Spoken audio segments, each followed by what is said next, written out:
You fool! Warren is dead.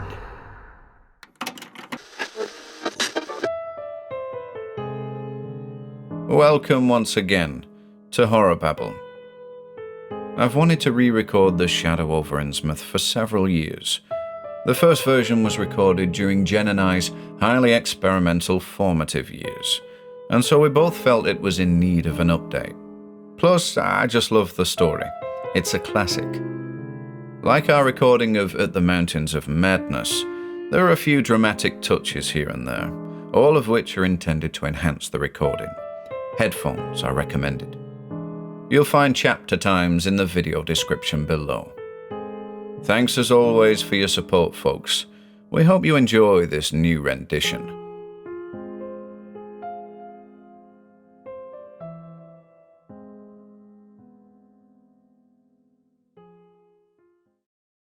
The Shadow Over Innsmouth by H.P. Lovecraft. 1.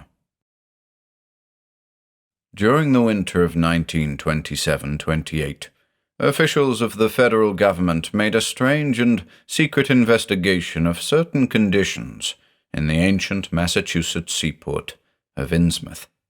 The public first learned of it in February, when a vast series of raids and arrests occurred, followed by the deliberate burning and dynamiting, under suitable precautions, of an enormous number of crumbling, worm-eaten and supposedly empty houses along the abandoned waterfront. Uninquiring souls let this occurrence pass as one of the major clashes in a spasmodic war on liquor. Keener news followers, however, wondered at the prodigious number of arrests, the abnormally large force of men used in making them, and the secrecy surrounding the disposal of the prisoners. No trials or even definite charges were reported, nor were any of the captives seen thereafter in the regular jails of the nation. There were vague statements about disease and concentration camps, and later about dispersal in various naval and military prisons, but nothing positive ever developed. Innsmouth itself was left almost depopulated, and is even now only beginning to show signs of a sluggishly revived existence. Complaints from many liberal organizations were met with long confidential discussions, and representatives were taken on trips to certain camps and prisons. As a result, these societies became surprisingly passive and reticent. Newspaper men were harder to manage, but seemed largely to cooperate with the government in the end. Only one paper, a tabloid always discounted because of its wild policy, mentioned the deep-diving submarine that discharged torpedoes downward in the marine abyss just beyond Devil Reef. That item, gathered by chance in a haunt of sailors, seemed indeed rather far-fetched, since the low black reef lies a full mile and a half out from Innsmouth Harbour. People around the country and in the nearby towns muttered a great deal among themselves, but said very little to the outer world. They talked about dying and half-deserted Innsmouth for nearly a century, and nothing new could be wilder or more hideous than what they had whispered and hinted years before. Many things had taught them secretiveness, and there was now no need to exert pressure on them. Besides, they really knew very little, for wide salt marshes, desolate and unpeopled, keep neighbours off from Innsmouth on the landward side. But at last I'm going to defy the ban on speech about this thing. Results, I'm certain, are so thorough that no public harm save a shock of repulsion could ever accrue from a hinting of what was found by those horrified raiders at Innsmouth. Besides, what was found might possibly have more than one explanation. I do not know just how much of the whole tale has been told even to me, and I have many reasons for not wishing to probe deeper. For my contact with this affair has been closer than that of any other layman, and I have carried away impressions which are yet to drive me to drastic measures. It was I who fled frantically out of Innsmouth in the early morning hours of July 16, 1927, and whose frightened appeals for government inquiry and action brought on the whole reported episode. I was willing enough to stay mute while the affair was fresh and uncertain, but now that it is an old story, with public interest and curiosity gone, I have an odd craving to whisper about those few frightful hours in that ill-rumored and evilly shadowed seaport of death and blasphemous abnormality. The mere telling helps me to restore confidence in my own faculties, to reassure myself that I was not simply the first to succumb to a contagious nightmare hallucination. It helps me, too, in making up my mind regarding a certain terrible step which lies ahead of me. I never heard of Innsmouth till the day before I saw it for the first and, so far, last time. I was celebrating my coming of age by a tour of New England, sightseeing, antiquarian and genealogical, and had planned to go directly from ancient Newburyport to Arkham, whence my mother's family was derived. I had no car, but was travelling by train, trolley, and motor coach, always seeking the cheapest possible route. In Newburyport, they told me that the steam train was the thing to take to Arkham, and it was only at the station ticket office, when I demurred at the high fare, that I learned about Innsmouth. The stout, shrewd-faced agent, whose speech showed him to be no local man, seemed sympathetic toward my efforts at economy, and made a suggestion that none of my other informants had offered. "You could take that old bus, I suppose," he said with a certain hesitation, "but it ain't thought much of hereabouts. It goes to Innsmouth, you may have heard about that, and so the people don't like it. Run by an Innsmouth fellow, Joe Sargent, but never gets any custom from here, or Arkham either, I guess. Wonder it keeps running at all. I suppose it's cheap enough, but I never see more than 2 or 3 people in it. Nobody but those, Innsmouth folks. Leaves the square front of Hammond's drugstore at 10 a.m. and 7 p.m. unless they've changed lately. Looks like a terrible rattletrap. I've never been on it." That was the first I ever heard of shadowed Innsmouth. Any reference to a town not shown on common maps or listed in recent guidebooks would have interested me, and the agent's odd manner of allusion roused something like real curiosity. A town able to inspire such dislike in its neighbors, I thought, must be at least rather unusual, and worthy of a tourist's attention. If it came before Arkham, I would stop off there. And so I asked the agent to tell me something about it.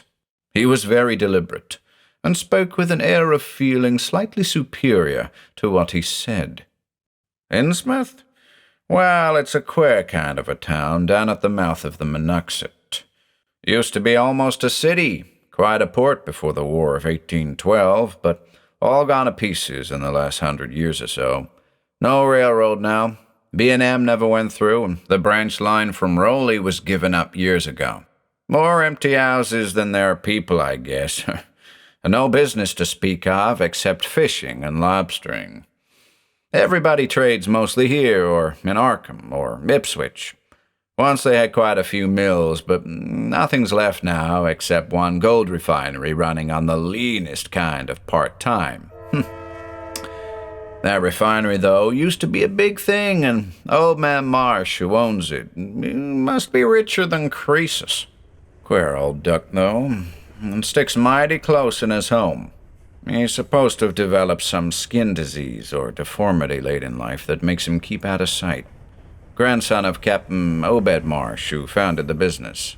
His mother seems to have been some kind of foreigner. They say a South Sea Islander, so everybody raised Cain when he married an Ipswich girl 50 years ago. They always do that about Innsmouth people, and folks here and hereabouts always try to cover up any Innsmouth blood they have in them. But Marsh's children and grandchildren look just like anyone else so far as I can see. I've had them pointed out to me here, though come to think of it, the elder children don't seem to be around lately. Never saw the old man.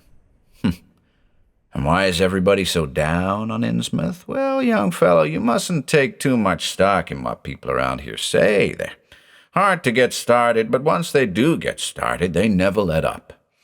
They've been telling things about Innsmouth, whispering them mostly, for the last 100 years, I guess. And I gather they're more scared than anything else. Some of the stories would make you laugh. About old Captain Marsh driving bargains with the devil and bringing imps out of hell to live in Innsmouth. About some kind of devil worship and awful sacrifices in some place near the wharves that people stumbled on around 1845 or thereabouts. But I come from Panton, Vermont, and that kind of story don't go down with me. You ought to hear, though, what some of the old-timers tell about the Black Reef off the coast. Devil Reef, they call it. It's well above water a good part of the time, and never much below it, but at that you could hardly call it an island. The story is that there's a whole legion of devils seen sometimes on that reef, sprawled about or darting in and out of some kind of caves near the top. It's a rugged, uneven thing, a good bit over a mile out, and toward the end of shipping day, sailors used to make big detours just to avoid it. That is, sailors that didn't hail from Innsmouth. One of the things they had against old Captain Marsh was that he was supposed to land on it sometimes at night, when the tide was right. Maybe he did, for I dare say the rock formation was interesting. And it's just barely possible he was looking for pirate loot and maybe finding it. But there was talk of his dealing with demons there. Fact is, I guess on the whole, it was really the captain that gave the bad reputation to the reef. That was before the big epidemic of 1846, when over half the folks in Innsmouth was carried off. They never did quite figure out what the trouble was, but it was probably some foreign kind of disease brought from China or somewhere by the shipping. It surely was bad enough. There was riots over it, and all sorts of ghastly doings that I don't believe ever got outside of town, and it left the place in awful shape. Never came back. There can't be more than 300 or 400 people living there now. But the real thing behind the way folks feel is simply race prejudice, and I don't say I'm blaming those that hold it. I hate those Innsmouth folks myself, and I wouldn't care to go to their town. I suppose you know, though I can see you're a Westerner by your talk, what a lot of our New England ships used to have to do with queer ports in Africa, Asia, the South Seas, and everywhere else, and what queer kinds of people they sometimes brought back with them. You've probably heard about the Salem man that came home with a Chinese wife, and maybe you know there's still a bunch of Fiji Islanders somewhere around Cape Cod. Well, there must be something like that back of the Innsmouth people. The place always was badly cut off from the rest of the country by marshes and creeks, and we can't be sure about the ins and outs of the matter. But it's pretty clear that old Captain Marsh must have brought home some odd specimens when he had all three of his ships in commission back in the 20s and 30s. There certainly is a strange kind of streak in the Innsmouth folks today, and I don't know how to explain it, but it sort of makes you crawl.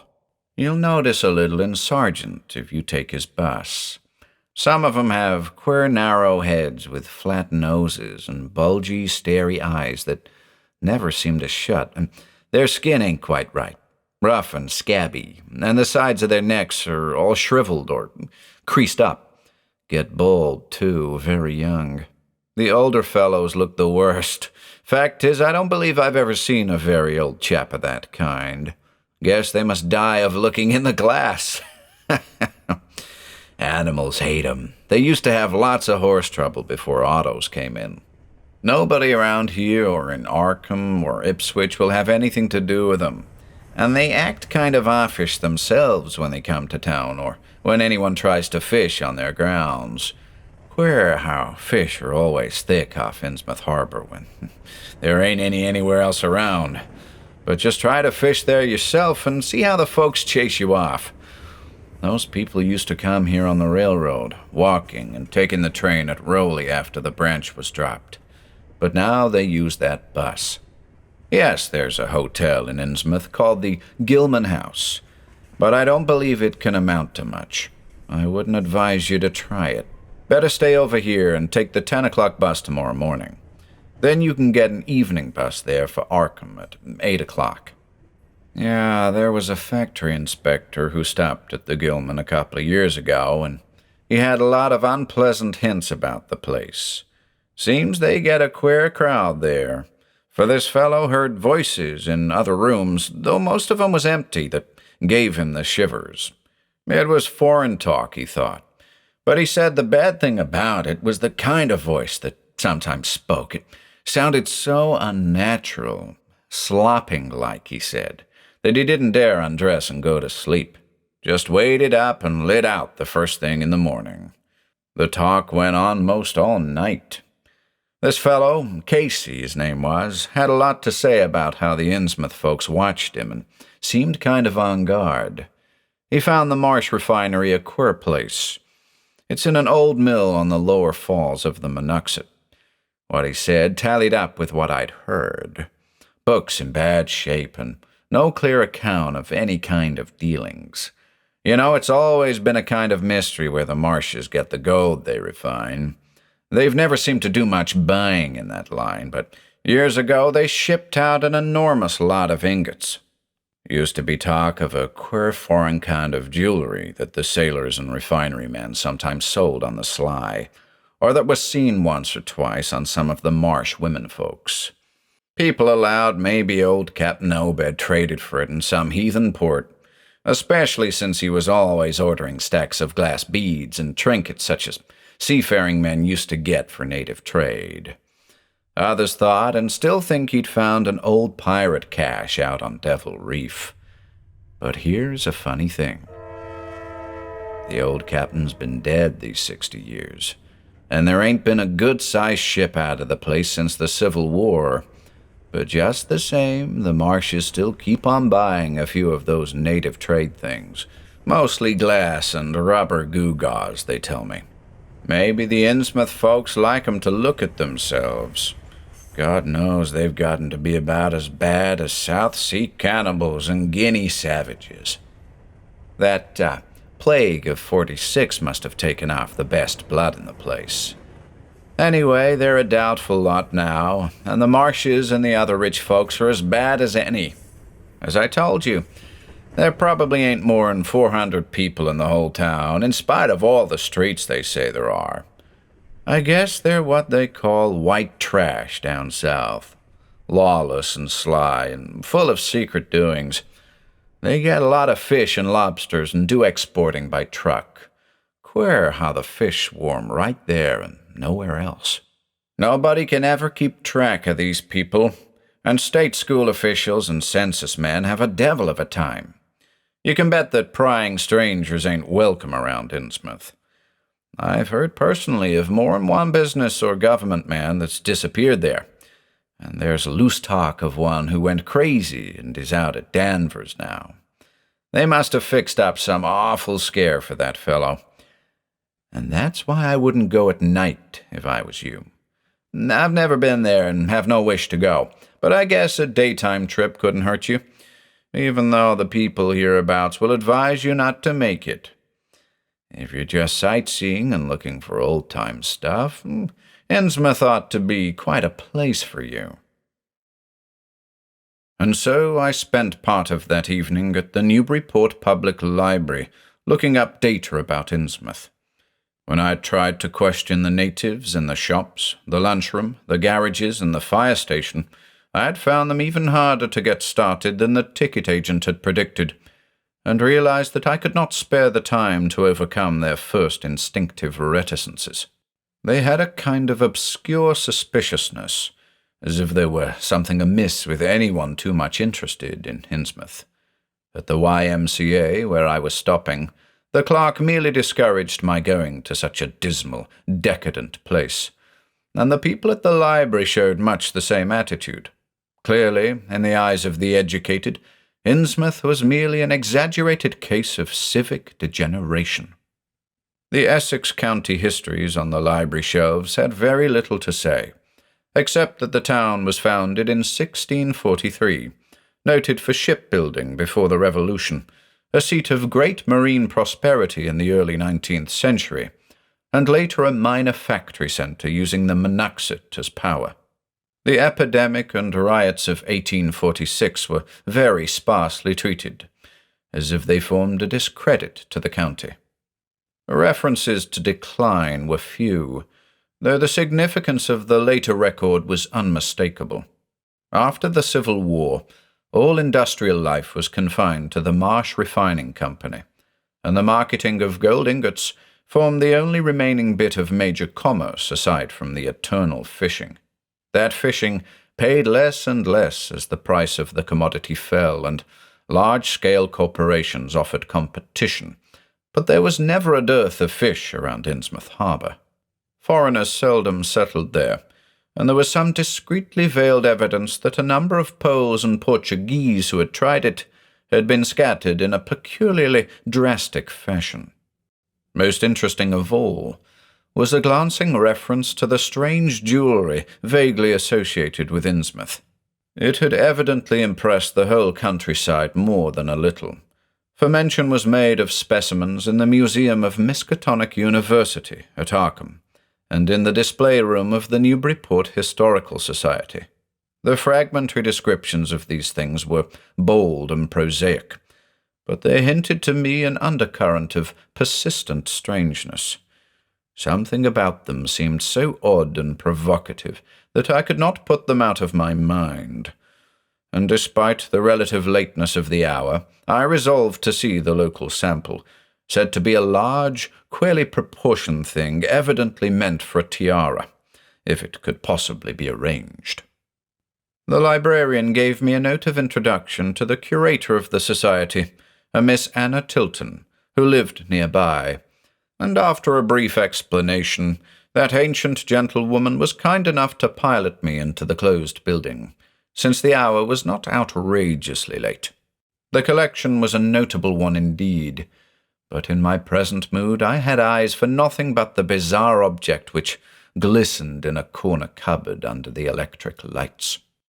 It took no excessive sensitiveness to beauty to make me literally gasp at the strange, unearthly splendor of the alien, opulent fantasy that rested there on a purple velvet cushion. Even now I can hardly describe what I saw, though it was clearly enough a sort of tiara, as the description had said. It was tall in front, and with a very large and curiously irregular periphery, as if designed for a head of almost freakishly elliptical outline. The material seemed to be predominantly gold, though a weird, lighter lustrousness hinted at some strange alloy with an equally beautiful and scarcely identifiable metal. Its condition was almost perfect, and one could have spent hours in studying the striking and puzzlingly untraditional designs, some simply geometrical and some plainly marine, chased or moulded in high relief on its surface with a craftsmanship of incredible skill and grace. The longer I looked, the more the thing fascinated me, and in this fascination there was a curiously disturbing element hardly to be classified or accounted for. At first, I decided that it was the queer, otherworldly quality of the art which made me uneasy. All other art objects I had ever seen either belonged to some known racial or national stream, or else were consciously modernistic defiances of every recognized stream. This tiara was neither. It clearly belonged to some settled technique of infinite maturity and perfection. Yet that technique was utterly remote from any, Eastern or Western, ancient or modern, which I had ever heard of or seen exemplified. It was as if the workmanship were that of another planet. However, I soon saw that my uneasiness had a second and perhaps equally potent source residing in the pictorial and mathematical suggestions of the strange designs.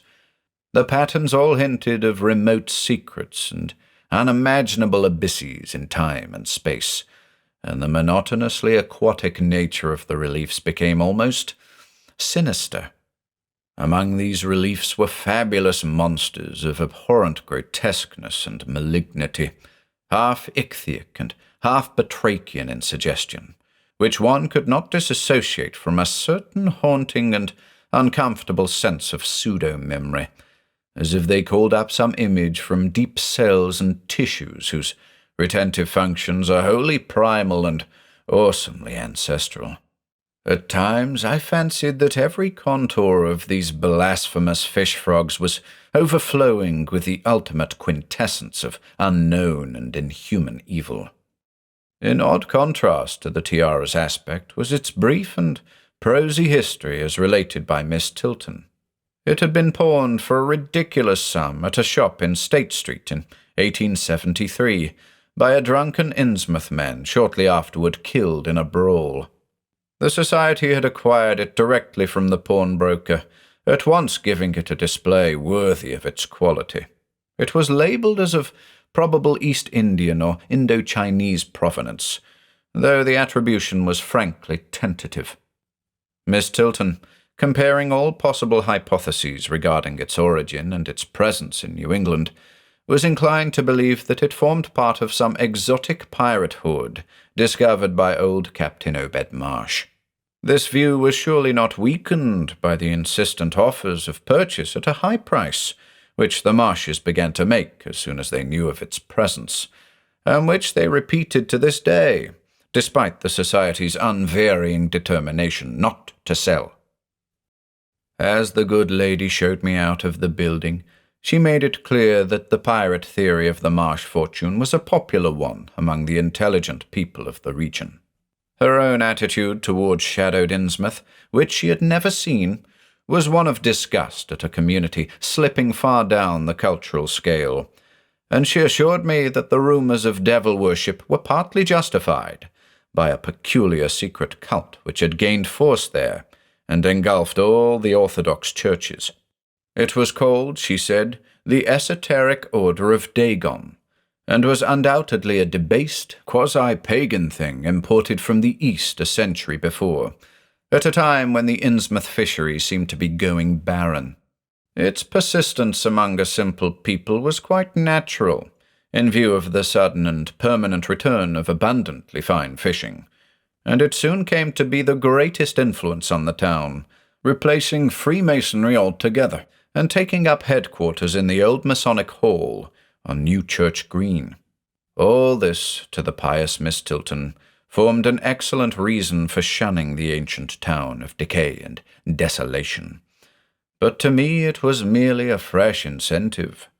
To my architectural and historical anticipations was now added an acute anthropological zeal, and I could scarcely sleep in my small room at the Y as the night wore away.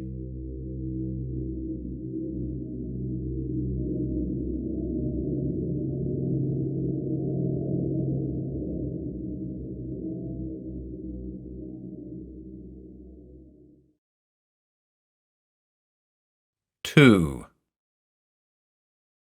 Shortly before 10 the next morning, I stood with one small valise in front of Hammond's drugstore in Old Market Square, waiting for the Innsmouth bus.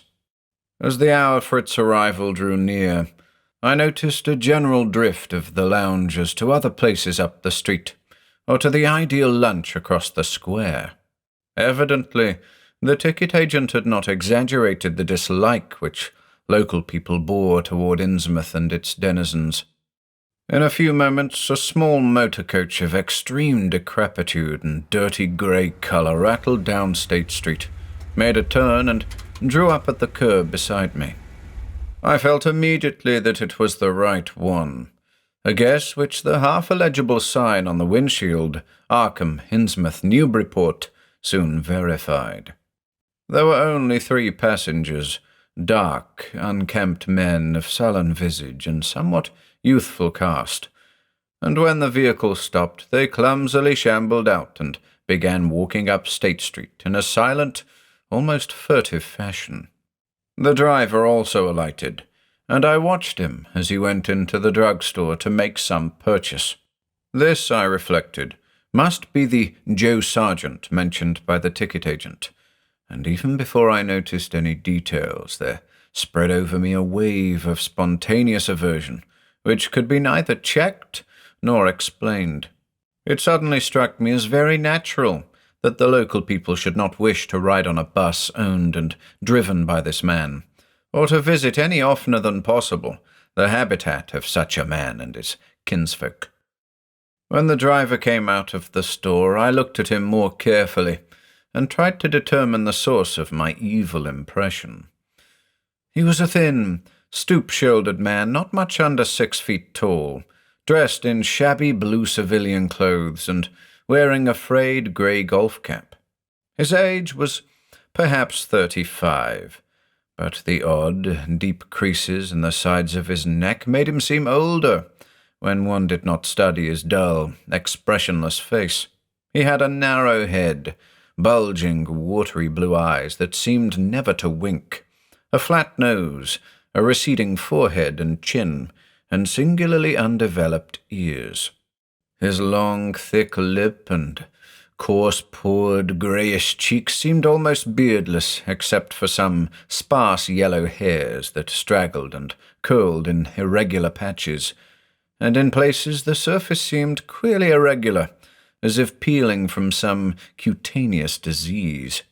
His hands were large and heavily veined, and had a very unusual greyish-blue tinge. The fingers were strikingly short in proportion to the rest of the structure, and seemed to have a tendency to curl closely into the huge palm.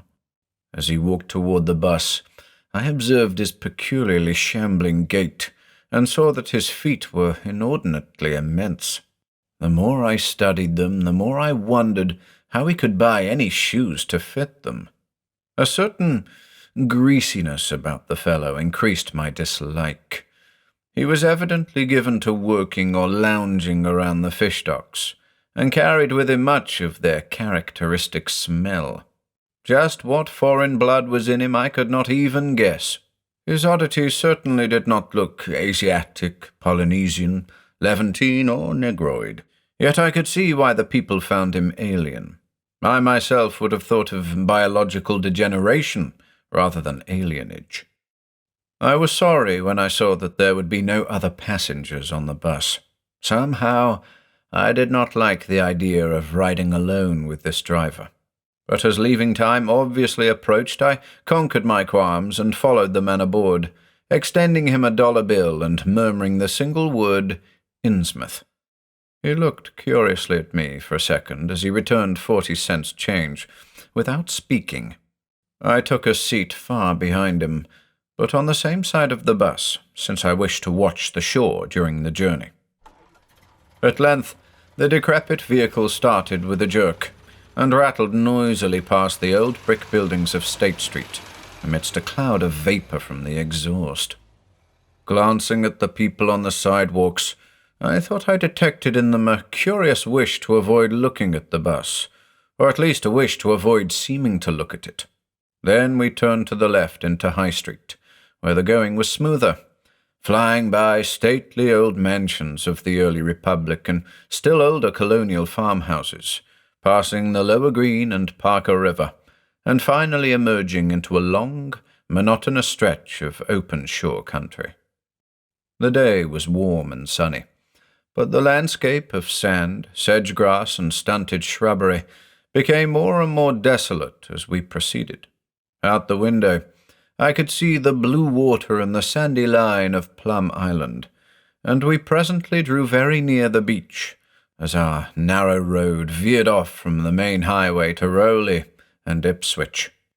There were no visible houses, and I could tell by the state of the road that traffic was very light hereabouts. The small, weather-worn telephone poles carried only 2 wires. Now and then, we crossed crude wooden bridges over tidal creeks that wound far inland and promoted the general isolation of the region. Once in a while, I noticed dead stumps and crumbling foundation walls above the drifting sand, and recalled the old tradition quoted in one of the histories I'd read, that this was once a fertile and thickly settled countryside.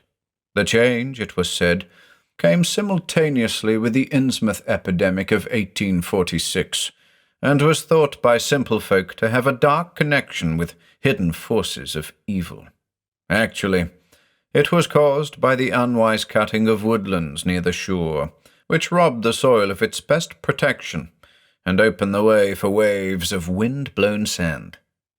At last we lost sight of Plum Island and saw the vast expanse of the open Atlantic on our left.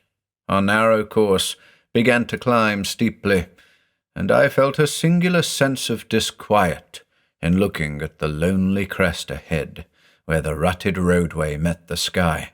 It was as if the bus were about to keep on in its ascent, leaving the sane earth altogether and merging with the unknown arcana of upper air and cryptical sky. The smell of the sea took on ominous implications, and the silent driver's bent, rigid back and narrow head became more and more hateful. As I looked at him, I saw that the back of his head was almost as hairless as his face, having only a few straggling yellow strands upon a grey, scabrous surface. Then we reached the crest and beheld the outspread valley beyond, where the Monoxet joins the sea just north of the long line of cliffs that culminate in Kingsport Head and veer off toward Cape Ann. On the far, misty horizon, I could just make out the dizzy profile of the head, topped by the queer ancient house of which so many legends are told. But for the moment all my attention was captured by the nearer panorama just below me. I realized, come face to face with rumour-shadowed Innsmouth. It was a town of wide extent and dense construction, yet one with a portentous dearth of visible life. From the tangle of chimney pots scarcely a wisp of smoke came, and the 3 tall steeples loomed stark and unpainted against the seaward horizon. One of them was crumbling down at the top, and in that and another there were only black gaping holes where clock dials should have been. The vast huddle of sagging gambrel roofs and peaked gables conveyed with offensive clearness the idea of wormy decay, and as we approached along the now descending road, I could see that many roofs had wholly caved in. There were some large, square Georgian houses, too, with hipped roofs, cupolas, and railed widows' walks. These were mostly well back from the water, and 1 or 2 seemed to be in moderately sound condition. Stretching inland from among them, I saw the rusted, grass-grown line of the abandoned railway, with leaning telegraph poles now devoid of wires, and the half-obscured lines of the old carriage roads to Rowley and Ipswich. The decay was worst close to the waterfront, though in its very midst I could spy the white belfry of a fairly well-preserved brick structure, which looked like a small factory. The harbour, long clogged with sand, was enclosed by an ancient stone breakwater, on which I could begin to discern the minute forms of a few seated fishermen, and at whose end were what looked like the foundations of a bygone lighthouse. A sandy tongue had formed inside this barrier, and upon it I saw a few decrepit cabins, moored dories, and scattered lobster pots. The only deep water seemed to be where the river poured out, past the belfried structure, and turned southward to join the ocean at the breakwater's end. Here and there, the ruins of wharves jutted out from the shore, to end in indeterminate rottenness, those farthest south seeming the most decayed. And far out at sea, despite a high tide, I glimpsed a long black line, scarcely rising above the water, yet carrying a suggestion of odd latent malignancy. This, I knew, must be Devil Reef. As I looked, a subtle, curious sense of beckoning seemed superadded to the grim repulsion, and oddly enough I found this overtone more disturbing than the primary impression. We met no one on the road, but presently began to pass deserted farms in varying stages of ruin. Then I noticed a few inhabited houses with rag stuffed in the broken windows, and shells and dead fish lying about the littered yards. Once or twice I saw listless-looking people working in barren gardens or digging clams on the fishy-smelling beach below, and groups of dirty, simian-visaged children playing around weed-grown doorsteps. Somehow these people seemed more disquieting than the dismal buildings, for almost every one had certain peculiarities of face and motions which I instinctively disliked, without being able to define or comprehend them. For a second, I thought this typical physique suggested some picture I had seen, perhaps in a book, under circumstances of particular horror or melancholy. But this pseudo-recollection passed very quickly. As the bus reached a lower level, I began to catch the steady note of a waterfall through the unnatural stillness. The leaning, unpainted houses grew thicker, lined both sides of the road, and displayed more urban tendencies than did those we were leaving behind. The panorama ahead had contracted to a street scene, and in spots I could see where a cobblestone pavement and stretches of brick sidewalk had formerly existed. All the houses were apparently deserted, and there were occasional gaps where tumble-down chimneys and cellar walls told of buildings that had collapsed. Pervading everything was the most nauseous, fishy odor imaginable. Soon cross-streets and junctions began to appear, those on the left leading to shoreward realms of unpaved squalor and decay, while those on the right showed vistas of departed grandeur. So far I had seen no people in the town, but there now came signs of a sparse habitation, curtained windows here and there, and an occasional battered motor car at the curb. Pavement and sidewalks were increasingly well defined, and though most of the houses were quite old, wood and brick structures of the early 19th century, they were obviously kept fit for habitation. As an amateur antiquarian, I almost lost my olfactory disgust and my feeling of menace and repulsion amidst this rich, unaltered survival from the past. But I was not to reach my destination without one very strong impression of poignantly disagreeable quality. The bus had come to a sort of open concourse or radial point with churches on two sides and the bedraggled remains of a circular green in the centre, and I was looking at a large pillared hall on the right-hand junction ahead.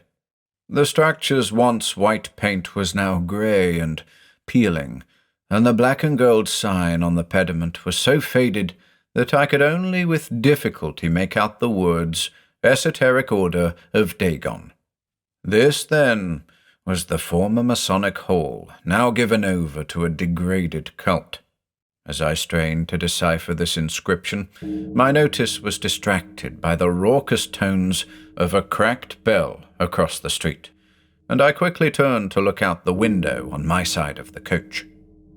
The sound came from a squat-towered stone church of manifestly later date than most of the houses, built in a clumsy Gothic fashion and having a disproportionately high basement with shuttered windows. Though the hands of its clock were missing on the side I glimpsed, I knew that those hoarse strokes were telling the hour of 11. Then suddenly all thoughts of time were blotted out by an onrushing image of sharp intensity and unaccountable horror which had seized me before I knew what it really was.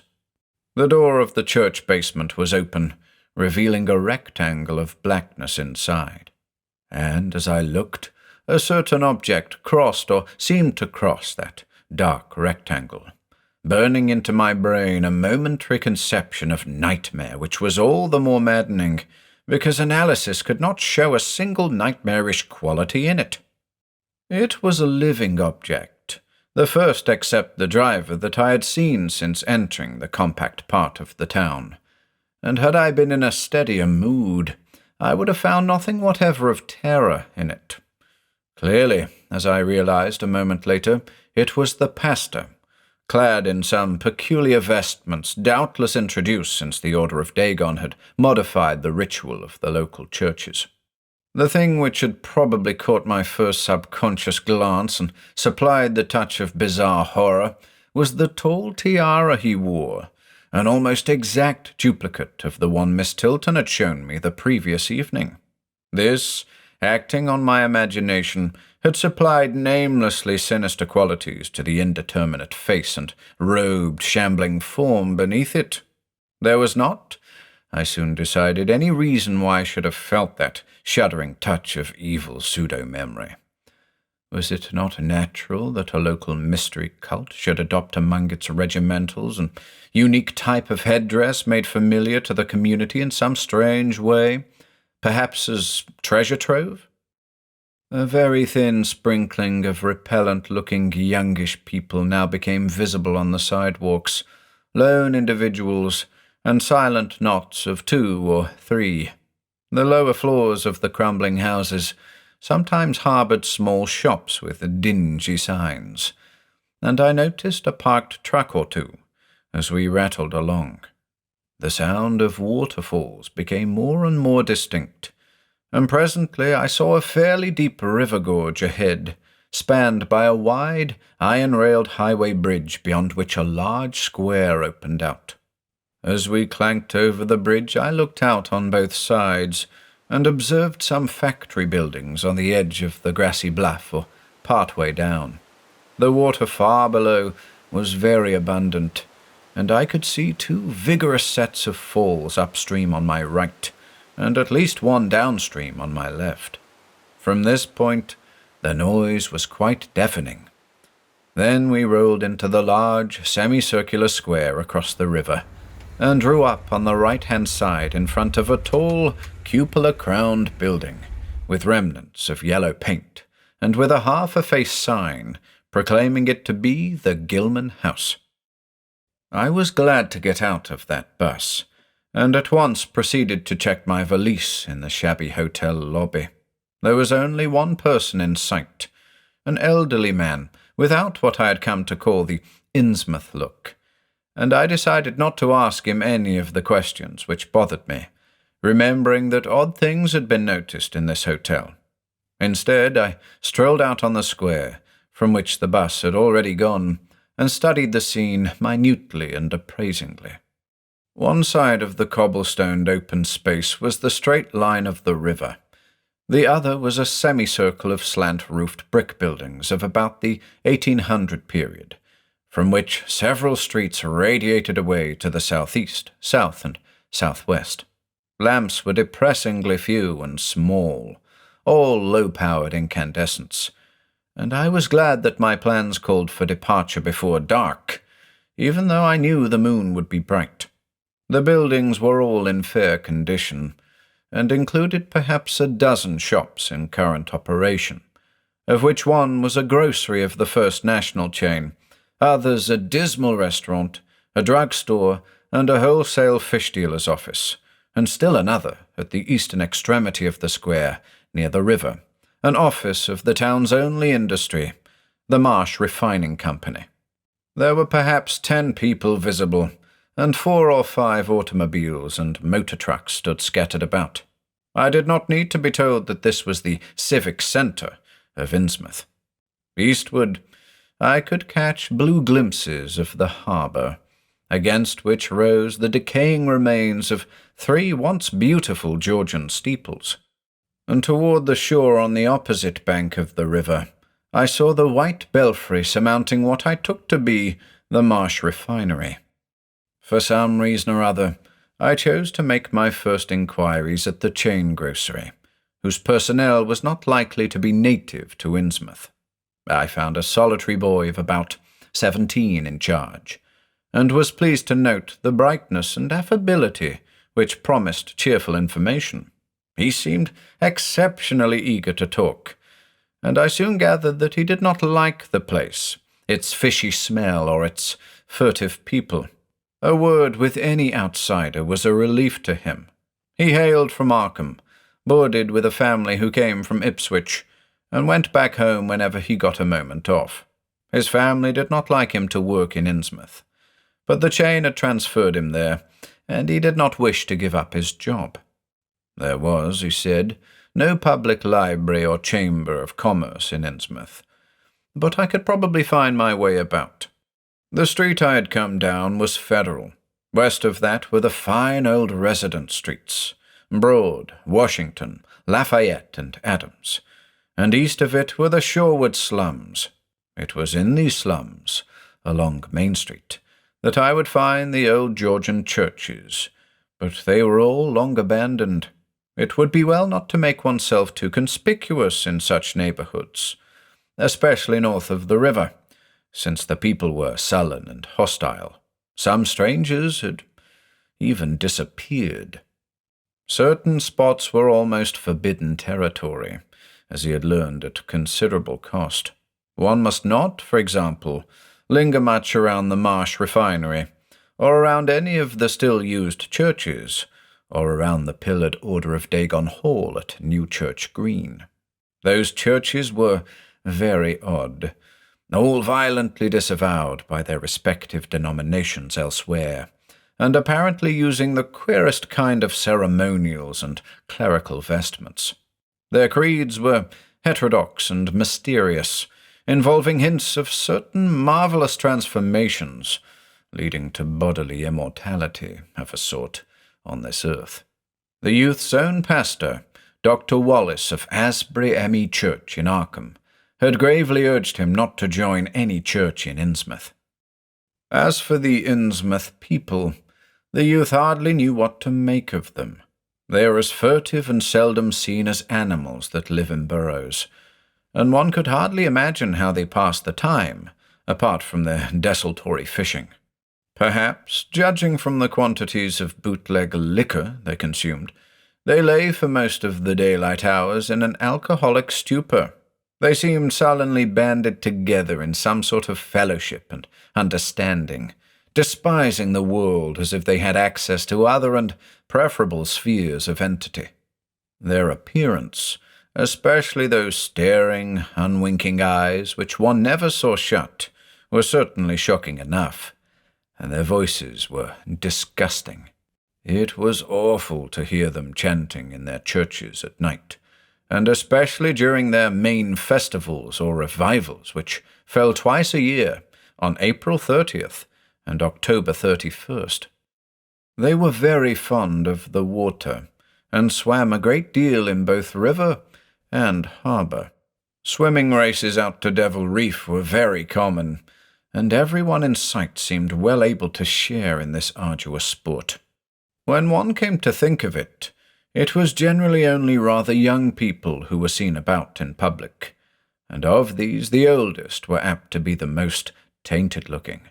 When exceptions did occur, they were mostly persons with no trace of aberrancy, like the old clerk at the hotel. One wondered what became of the bulk of the older folk, and whether the Innsmouth look were not a strange and insidious disease phenomenon which increased its hold as years advanced. Only a very rare affliction, of course, could bring about such vast and radical anatomical changes in a single individual after maturity, changes involving osseous factors as basic as the shape of the skull. But then, even this aspect was no more baffling and unheard of than the visible features of the malady as a whole. It would be hard, the youth implied, to form any real conclusions regarding such a matter, since one never came to know the natives personally, no matter how long one might live in Innsmouth. The youth was certain that many specimens, even worse than the worst visible ones, were kept locked indoors in some places. People sometimes heard the queerest kind of sounds. The tottering waterfront hovels north of the river were reputedly connected by hidden tunnels, being thus a veritable warren of unseen abnormalities. What kind of foreign blood, if any, these beings had, it was impossible to tell. They sometimes kept certain especially repulsive characters out of sight when government agents and others from the outside world came to town. It would be of no use, my informant said, to ask the natives anything about the place. The only one who would talk was a very aged but normal-looking man who lived at the poorhouse on the north rim of the town and spent his time walking about or lounging around the fire station. This hoary character, Zadok Allen, was 96 years old, and somewhat touched in the head, besides being the town drunkard. He was a strange, furtive creature who constantly looked over his shoulder, as if afraid of something, and when sober could not be persuaded to talk at all with strangers. He was, however, unable to resist any offer of his favorite poison, and once drunk would furnish the most astonishing fragments of whispered reminiscence. After all, though, little useful data could be gained from him, since his stories were all insane, incomplete hints of impossible marvels and horrors which could have no source save in his own disordered fancy. Nobody ever believed him, but the natives did not like him to drink and talk with strangers, and it was not always safe to be seen questioning him. It was probably from him that some of the wildest popular whispers and delusions were derived. Several non-native residents had reported monstrous glimpses from time to time, but between old Zadok's tales and the malformed denizens, it was no wonder such illusions were current. None of the non-natives ever stayed out late at night, there being a widespread impression that it was not wise to do so. Besides, the streets were loathsomely dark. As for business, the abundance of fish was certainly almost uncanny, but the natives were taking less and less advantage of it. Moreover, prices were falling and competition was growing. Of course, the town's real business was the refinery, whose commercial office was on the square only a few doors east of where we stood. Old Man Marsh was never seen, but sometimes went to the works in a closed, curtained car. There were all sorts of rumors about how Marsh had come to look. He had once been a great dandy, and people said he still wore the frock-coated finery of the Edwardian age, curiously adapted to certain deformities. His sons had formerly conducted the office in the square, but latterly they had been keeping out of sight a good deal, and leaving the brunt of affairs to the younger generation. The sons and their sisters had come to look very queer, especially the elder ones, and it was said that their health was failing. One of the Marsh daughters was a repellent, reptilian-looking woman who wore an excess of weird jewelry, clearly of the same exotic tradition as that to which the strange tiara belonged. My informant had noticed it many times, and had heard it spoken of as coming from some secret horde, either of pirates or of demons. The clergymen, or priests, or whatever they were called nowadays, also wore this kind of ornament as a headdress, but one seldom caught glimpses of them. Other specimens the youth had not seen, though many were rumoured to exist around Innsmouth. The Marshes, together with the other three gently bred families of the town, the Waits, the Gilmans, and the Elliots, were all very retiring. They lived in immense houses along Washington Street, and several were reputed to harbour in concealment certain living kinsfolk whose personal aspect forbade public view, and whose deaths had been reported and recorded. Warning me that many of the street signs were down, the youth drew for my benefit a rough but ample and painstaking sketch map of the town's salient features. After a moment's study, I felt sure that it would be of great help, and pocketed it with profuse thanks. Disliking the dinginess of the single restaurant I had seen, I bought a fair supply of cheese crackers and ginger wafers to serve as a lunch later on. My program, I decided, would be to thread the principal streets, talk with any non-natives I might encounter, and catch the 8 o'clock coach for Arkham. The town, I could see, formed a significant and exaggerated example of communal decay, but being no sociologist, I would limit my serious observations to the field of architecture. Thus I began my systematic, though half-bewildered tour of Innsmouth's narrow, shadow-blighted ways. Crossing the bridge and turning toward the roar of the lower falls, I passed close to the Marsh refinery, which seemed oddly free from the noise of industry. This building stood on the steep river bluff, near a bridge and an open confluence of streets, which I took to be the earliest civic centre, displaced after the Revolution by the present town square. Recrossing the gorge on the Main Street Bridge, I struck a region of utter desertion which somehow made me shudder. Collapsing huddles of gambrel roofs formed a jagged and fantastic skyline, above which rose the ghoulish, decapitated steeple of an ancient church. Some houses along Main Street were tenanted, but most were tightly boarded up. Down unpaved side streets I saw the black, gaping windows of deserted hovels, many of which leaned at perilous and incredible angles through the sinking of part of the foundations. Those windows stared so spectrally that it took courage to turn eastward toward the waterfront. Certainly, the terror of a deserted house swells in geometrical rather than arithmetical progression as houses multiply to form a city of stark desolation.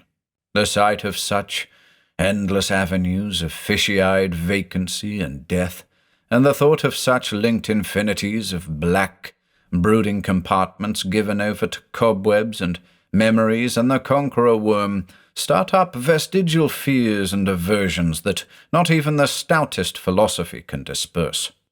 Fish Street was as deserted as Maine, though it differed in having many brick and stone warehouses still in excellent shape. Water Street was almost its duplicate, save that there were great seaward gaps where wharves had been. Not a living thing did I see, except for the scattered fishermen on the distant breakwater, and not a sound did I hear, save the lapping of the harbour tides and the roar of the falls in the Monoxet. The town was getting more and more on my nerves, and I looked behind me furtively as I picked my way back over the tottering Water Street Bridge. The Fish Street Bridge, according to the sketch, was in ruins. North of the river, there were traces of squalid life, active fish-packing houses in Water Street, smoking chimneys and patched roofs here and there, occasional sounds from indeterminate sources, and infrequent shambling forms in the dismal streets and unpaved lanes. But I seemed to find this even more oppressive than the southerly desertion. For one thing, the people were more hideous and abnormal than those near the centre of the town, so that I was several times evilly reminded of something utterly fantastic, which I could not quite place. Undoubtedly, the alien strain in the Innsmouth folk was stronger here than farther inland, unless, indeed, the Innsmouth look were a disease rather than a blood strain, in which case this district might be held to harbour the more advanced cases. One detail that annoyed me was the distribution of the few faint sounds I heard. They ought naturally to have come wholly from the visibly inhabited houses, yet in reality were often strongest inside the most rigidly boarded-up facades. There were creakings, scurryings, and hoarse, doubtful noises, and I thought uncomfortably about the hidden tunnels suggested by the grocery boy. Suddenly, I found myself wondering what the voices of those denizens would be like. I had heard no speech so far in this quarter, and was unaccountably anxious not to do so. Pausing only long enough to look at two fine but ruinous old churches at Main and Church Streets, I hastened out of that vile waterfront slum. My next logical goal was New Church Green, but somehow or other I could not bear to repass the church in whose basement I had glimpsed the inexplicably frightening form of that strangely diademed priest or pastor. Besides, the grocery youth had told me that the churches, as well as the order of Dagon Hall, were not advisable neighbourhoods for strangers. Accordingly, I kept north along Main to Martin, then turning inland, crossing Federal Street safely north of the Green, and entering the decayed patrician neighbourhood of Northern Broad, Washington, Lafayette, and Adams Streets.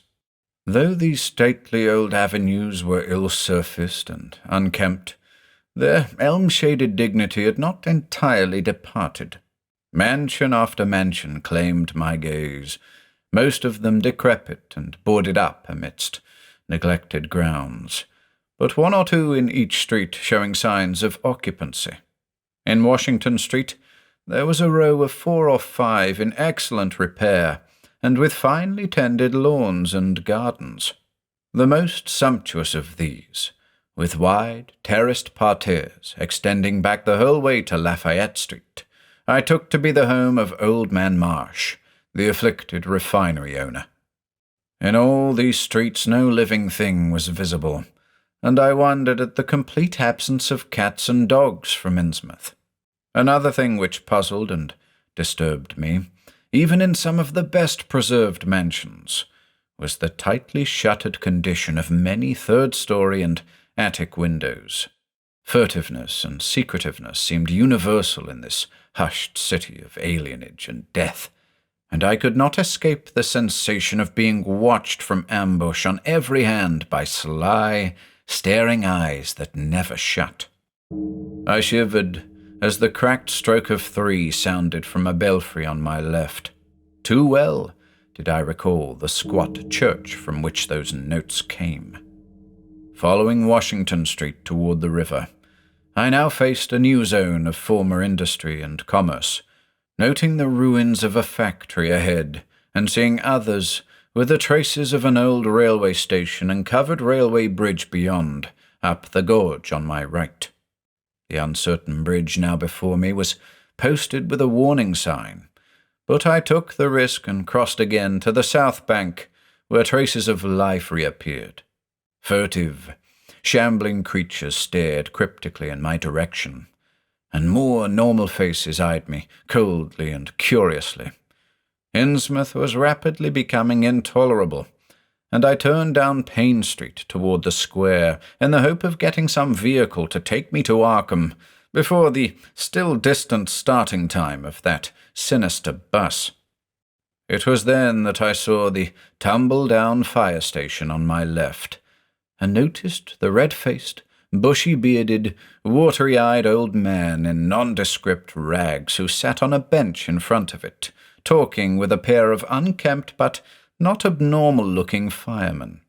This, of course, must be Zadok Allen, the half-crazed, licorice nonagenarian, whose tales of old Innsmouth and its shadow were so hideous and incredible.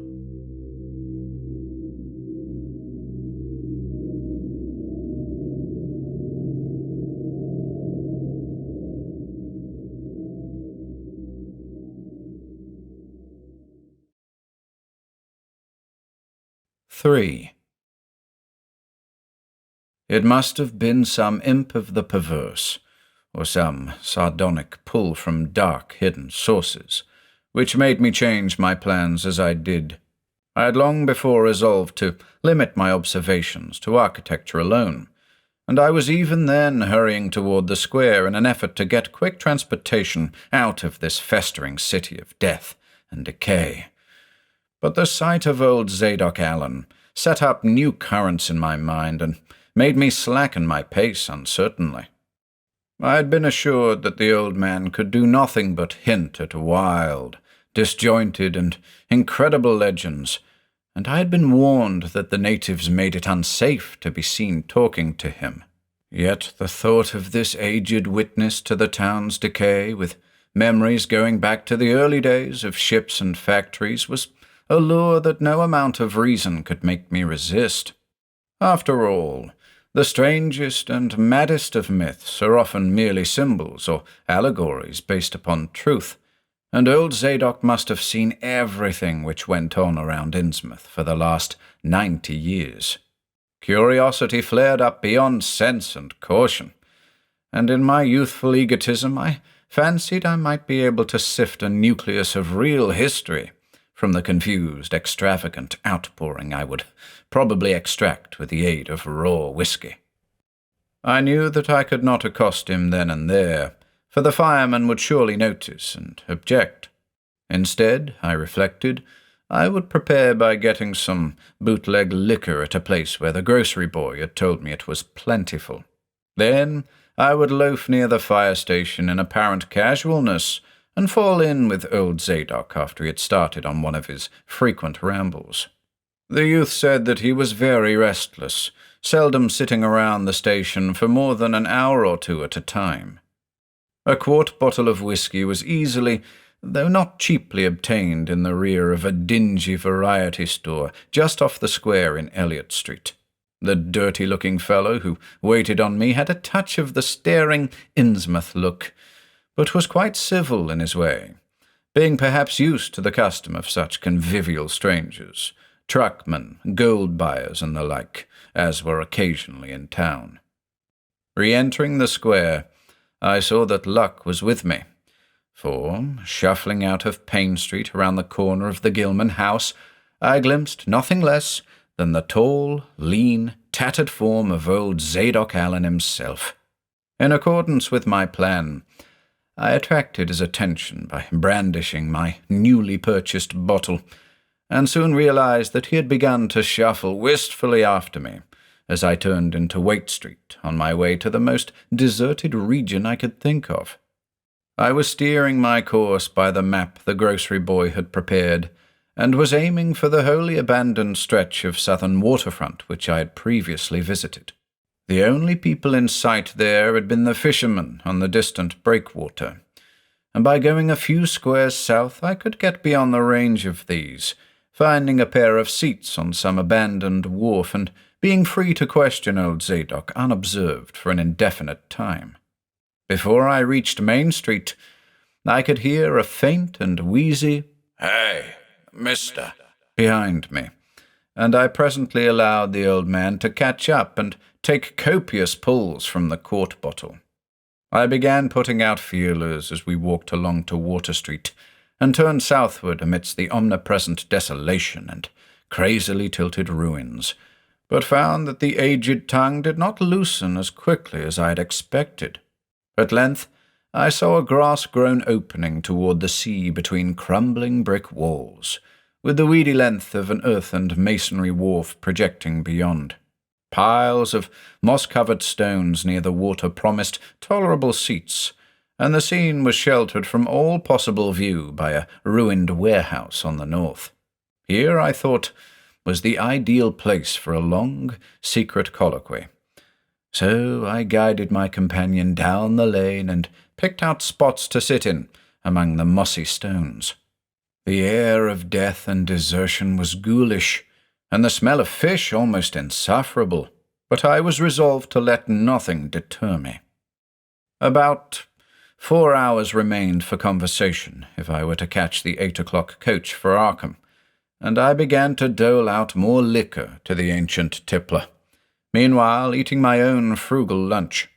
In my donations I was careful not to overshoot the mark, for I did not wish Zadok's vinous garrulousness to pass into a stupor. After an hour, his furtive taciturnity showed signs of disappearing, but much to my disappointment he still sidetracked my questions about Innsmouth and its shadow-haunted past. He would babble of current topics, revealing a wide acquaintance with newspapers and a great tendency to philosophize in a sententious village fashion. Toward the end of the second hour, I feared my quart of whiskey would not be enough to produce results, and was wondering whether I'd better leave old Zadok and go back for more. Just then, however, chance made the opening which my questions had been unable to make, and the wheezing ancient's rambling took a turn that caused me to lean forward and listen alertly. My back was toward the fishy-smelling sea, but he was facing it, and something or other had caused his wandering gaze to light on the low, distant line of Devil Reef, then showing plainly and almost fascinatingly above the waves. The sight seemed to displease him, for he began a series of weak curses which ended in a confidential whisper and a knowing leer. He bent toward me, took hold of my coat lapel, and hissed out some hints that could not be mistaken. "That's where it all begun, that cursed place of all wickedness where the deep water starts. Gay to hell. sheer drop down to bottom no sounding line can touch. Old Captain Obed done it. Him that found out more'n was good for him in the South Sea Islands. Everybody was in a bad way them days. Trade falling off, mills losing business, even the new ones. And the best of our men folks killed to privateering in the War of 1812, or lost with the Eliza brig and the Ranger Snow, both of 'em Gilman ventures. Obed Marsh, he had 3 ships afloat: Brigantine Columbia, Brig Hetty, and Bark Sumatra Queen. He was the only one as kept on with the East Indian Pacific trade. The Esdras Martin's Barkentine, Malay Pride, made a venture as late as 28. Never was nobody like Captain Obed, old limmer Satan. I can mind him a-telling about foreign parts and calling all the folks stupid for going to Christian meeting and bearing their burdens meek and lowly. Says they'd ought to get better gods like some of the folks in the Injies, gods as 'ud bring 'em good fishing in return for their sacrifices and really answer folks' prayers. Matt Elliot, his first mate, talked a lot too. Only it was agin foxes doing any heathen things. Told about an island east of Otaheite, where there was a lot of stone ruins older than anybody knew anything about. Kinda like them on Ponape in the Carolines, but with carvings of faces that looked like the big statues on Easter Island. There was a little volcanic island near there, too, where there was other ruins with different carvings. Ruins all wore away like they'd been under the sea once, and with pictures of awful monsters all over 'em. Well, sir, Matty says the natives round there had all the fish they could catch, and spotted bracelets and armlets and head rigs made out of a queer kind of gold and covered with pictures of monsters just like the ones carved over the ruins on the little island. Sort of fish-like frogs or frog-like fishes that was drawed in all kinds of positions like they was human beings. Nobody could get at them why they got all the stuff, and all the other natives wondered how they managed to find fish in plenty, even when the very next islands had lean pickings. Matt, he got to wondering too, and so did Captain Obed. Obed, he notices, besides, that lots of the handsome young folks had dropped out of sight for good from year to year, and that they want many old folks around. Also, he thinks some of the folks looks darn queer even for Kanakies. It took Obed to get the truth out of the heathen. I don't know how he done it, but he begun by trading for the gold-like things they wore. Asked 'em where they come from, and if they could get more, and finally wormed the story out of the old chief. Wallachia, they called him. Nobody but Obed had ever believed the old yellow devil, but the captain could read folks like they was books. Nobody never believes me now when I tell him, and I don't suppose you will, young fella. Though come to look at you, you've kinda got them sharp reading eyes like Obed had. The old man's whisper grew fainter, and I found myself shuddering at the terrible and sincere portentousness of his intonation, even though I knew his tale could be nothing but drunken fantasy. Well, sir, Obed he learned that there's things on this earth as most folks never heard about. They wouldn't believe if they did hear.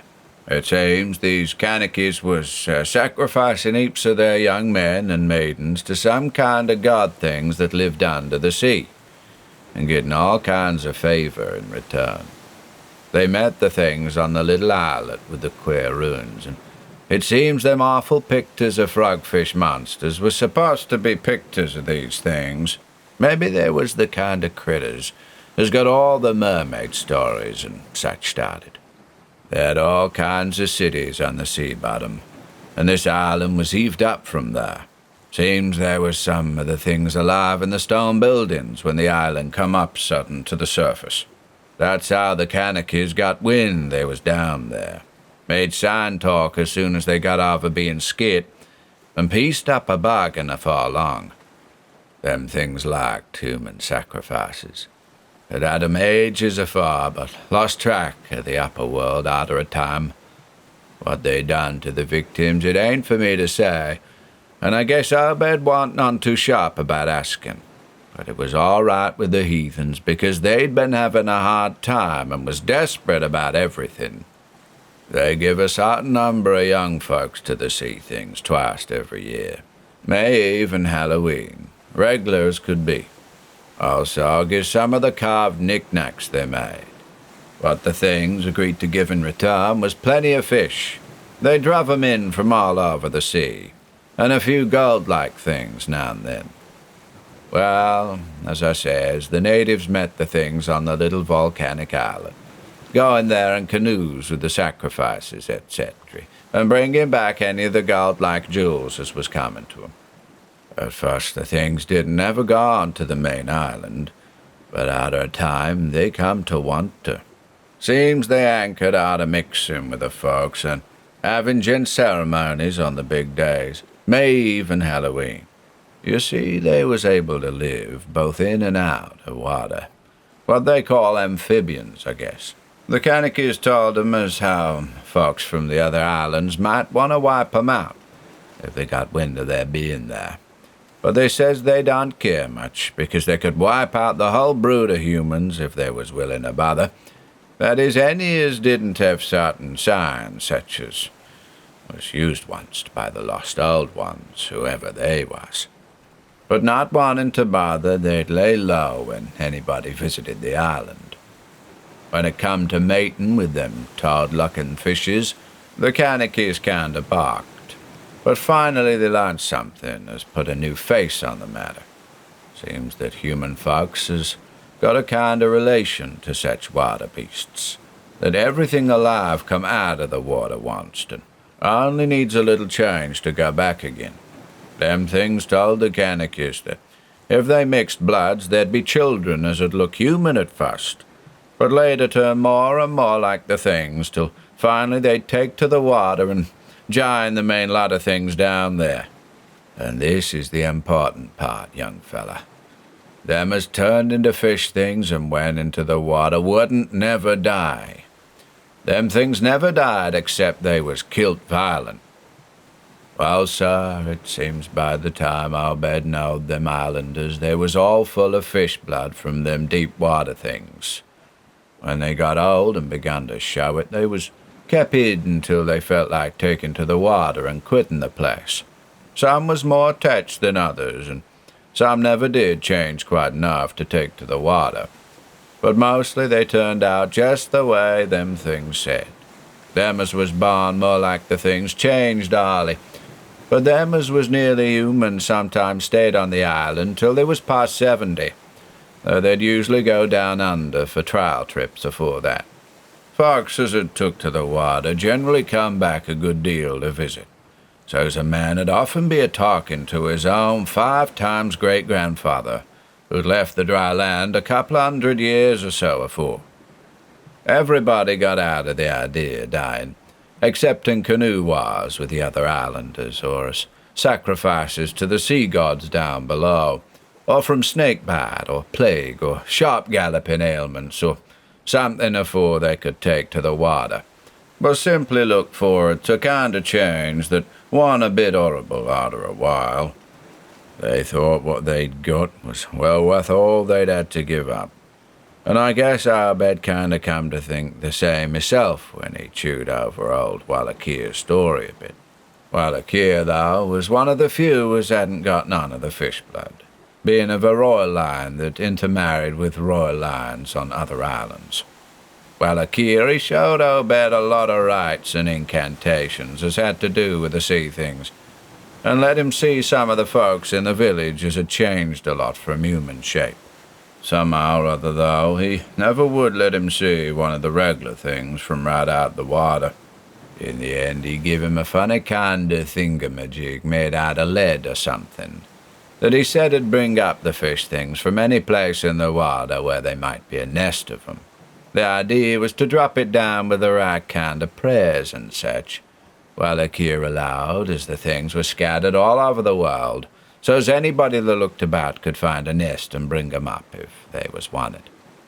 Matt, he didn't like this business at all, and wanted Abed should keep away from the island, for the captain was sharp for gain, and found he could get them gold-like things so cheap it'd pay him to make a specialty of 'em.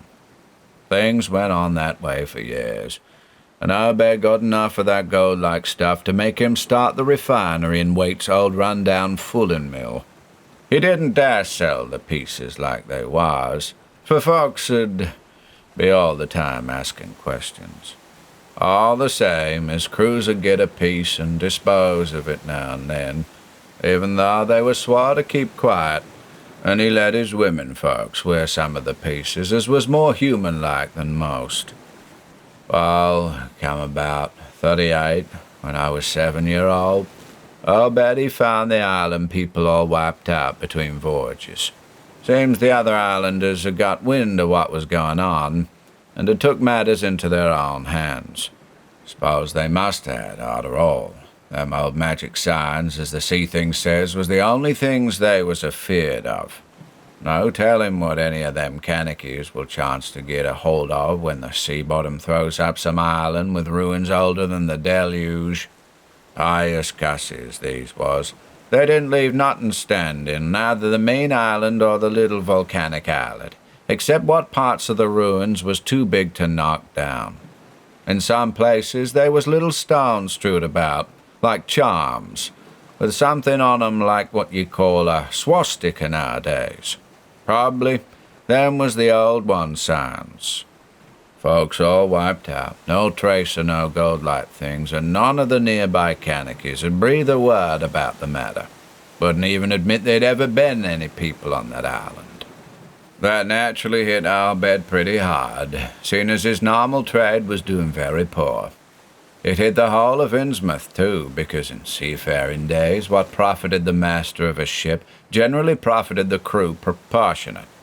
Most of the folks around the town took the hard times kind of sheep-like and resigned. But they was in bad shape because the fishing was petering out and the mills warn't doing none too well. Then's the time Abed he began a-cursing at the folks for being dull sheep and praying to a Christian heaven as didn't help 'em none. He told 'em he'd knowed of folks as prayed to gods that give something you really need, and says if a good bunch of men 'd stand by him, he could maybe get a halt to certain powers as'd bring plenty of fish and quite a bit of gold. Of course, them as sarved on the Sumatry Queen and seed the island knowed what he meant and wa'n't none too anxious to get close to see things like they'd heard tell 'em. But them as didn't know what 'twas all about got kind of swayed by what Obed had to say and began to ask him what he could do to set 'em on the way to the faith as would bring 'em results. Here the old man faltered, mumbled, and lapsed into a moody and apprehensive silence, glancing nervously over his shoulder and then turning back to stare fascinatedly at the distant black reef. When I spoke to him, he did not answer, so I knew I would have to let him finish the bottle. The insane yarn I was hearing interested me profoundly, for I fancied there was contained within it a sort of crude allegory based upon the strangenesses of Innsmouth and elaborated by an imagination at once creative and full of scraps of exotic legend. Not for a moment did I believe that the tale had any real substantial foundation, but nonetheless the account held a hint of genuine terror, if only because it brought in references to strange jewels clearly akin to the malign tiara I had seen at Newburyport. Perhaps the ornaments had, after all, come from some strange island, and possibly the wild stories were lies of the bygone Obed himself rather than of this antique toper. I handed Zadok the bottle, and he drained it to the last drop. It was curious how he could stand so much whiskey, for not even a trace of thickness had come into his high, wheezy voice. He licked the nose of the bottle and slipped it into his pocket, then beginning to nod and whisper softly to himself.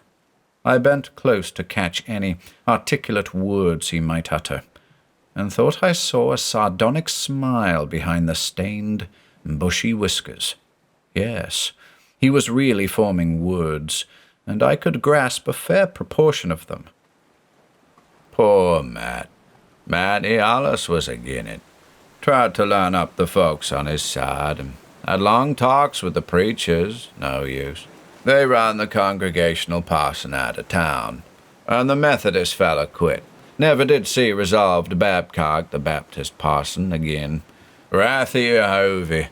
I was a mighty little critter, but I heard what I heard, and seen what I seen. Dagon and Ashtoreth, Belial and Beelzebub, Golden Calf and the idols of Canaan and the Philistines, Babylonish abominations, mene, tekel, upharsin.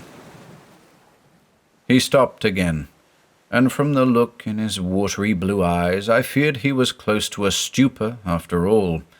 But when I gently shook his shoulder, he turned on me with astonishing alertness and snapped out some more obscure phrases.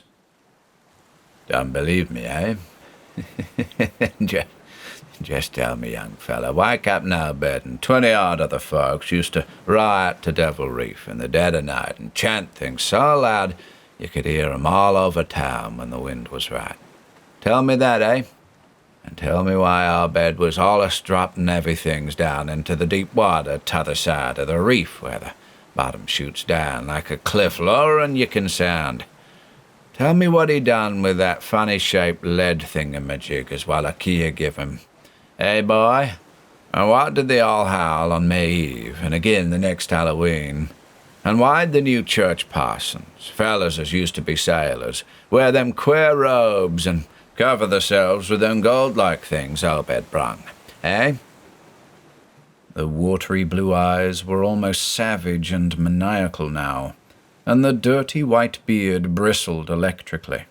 Old Zadok probably saw me shrink back, for he had begun to cackle evilly. Beginning to see, eh? Maybe you'd like to have been me in them days when I seed things at night out to sea from the cupola top of my house. Oh, I can tell you, little pictures of big ears, and I wasn't missing nothing. Oh, what was gossiped about Captain Albert and the folks out to the reef.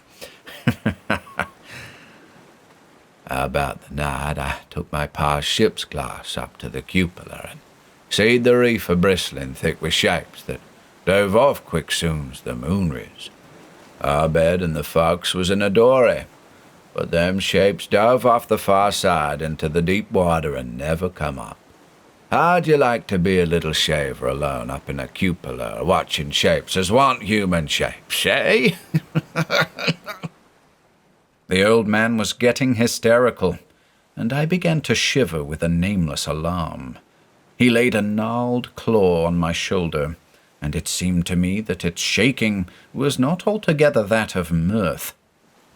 Suppose one night you seed something heavy heaved off an Albert's dory beyond the reef, and then learn next day a young fellow was missing from home, eh? Did anybody ever see Hide o' Hair or Hiram Gilman again? Did they? And Nick Pierce and Lully Waite and Adoniram Southwick and Henry Garrison? Hey? Shapes talking sign language with their hands, them as had real hands. Well, sir, that was the time Obed began to get on his feet again. Folks see his 3 daughters a-wearing gold-like things as nobody'd never see on 'em afore, and smoke started coming out of the refinery chimney. Other folks were prospering too. Fish began to swarm into the harbour, fit to kill, and heaven knows what sized cargoes we began to ship out to Newburyport, Auckland, and Boston. 'Twas then Albert got the old branch railroad put through. Some Kingsport fishermen heard about the catch and come up in sloops, but they was all lost. Nobody never see 'em again. And just then our folks organized the esoteric order Dagon and bought Masonic all off and cavalry commandery for it. Matt Elliott was a Mason, and again the selling, but he dropped out of sight just then. Remember, I ain't saying Albert was set on having things just like they was on that Kanaki Isle. I don't think he aimed at first to do no mixing, nor raise no young'uns to take to the water and turn into fishes with eternal life. He wanted them gold things and was willing to pay heavy, and I guess the others was satisfied for a while.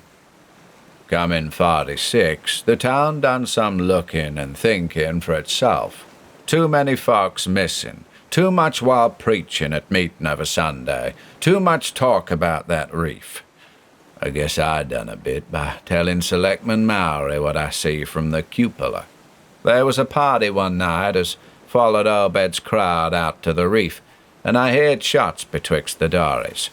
Next day, Obed and 32 others was in jail, with everybody wondering just what was afoot and just what charge agin 'em could be got to halt. God, if anybody'd looked ahead. Couple of weeks later, where nothing had been thrown into the sea for that long. Zadok was showing signs of fright and exhaustion, and I let him keep silence for a while, though glancing apprehensively at my watch. The tide had turned and was coming in now, and the sound of the waves seemed to arouse him. I was glad of that tide, for at high water the fishy smell might not be so bad. Again I strained to catch his whispers. That awful night, I seed 'em. I was up in the cupola, hordes of 'em, swarms of 'em, all over the reef and swimming up the harbour into the Monoxet. God, what happened in the streets of Innsmouth that night? They rattled our door, but Pa wouldn't open. Then he clumb out the kitchen window with his musket to find Selectman Mowry and see what he could do. Mounds of the dead and the dying, shots and screams, shouting in Old Square and Town Square and New Church Green. Jail throwed open, proclamation, treason. Called it the plague when folks came in and found half our people missing. Nobody left but them as had joined in with our bed and them things, or else keep quiet. Never heard of my partner no more. The old man was panting and perspiring profusely. His grip on my shoulder tightened. Everything cleaned up in the morning, but there was traces. I bet he kinda takes charge and says things is going to be changed. Others'll worship with us at meeting time, and certain houses has got to entertain guests. They wanted to mix like they done with the Kanakies, and he, for one, didn't feel bound to stop 'em. Far gone was Abed, just like a crazy man on the subject. He says they brung us fish and treasure and should have what they anchored arter. Nothing was to be different on the outside, only we was to keep shy strangers if we knowed what was good for us. We all had to take the oath of Dagon, and later on they was second and third oaths that some of us took. Them as had helped special would get special rewards, gold and such. No use barking, for there was millions of 'em down there.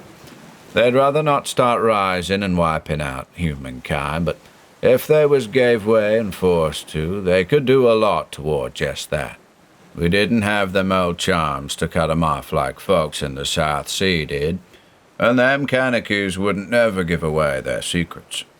Yield up enough sacrifices and savage knickknacks and harborage in the town when they wanted it, and they'd let well enough alone.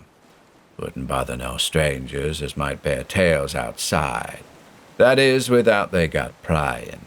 All in the band of the faithful. Order a Dagon, and the children should never die, but go back to the Mother Hydra and Father Dagon, what we all come from onst. Ya, Cthulhu Fatagan, Funglui Magla, Naf, Cthulhu Ilya, Wagan, Agul Thatagan. Old Zadok was fast lapsing into stark raving, and I held my breath. Poor old soul, to what pitiful depths of hallucination had his liquor, plus his hatred of the decay, alienage, and disease around him, brought that fertile, imaginative brain. He began to moan now, and tears were coursing down his channeled cheeks into the depths of his beard. God, what I seen since I was 15-year-old. Many took hell, you farson.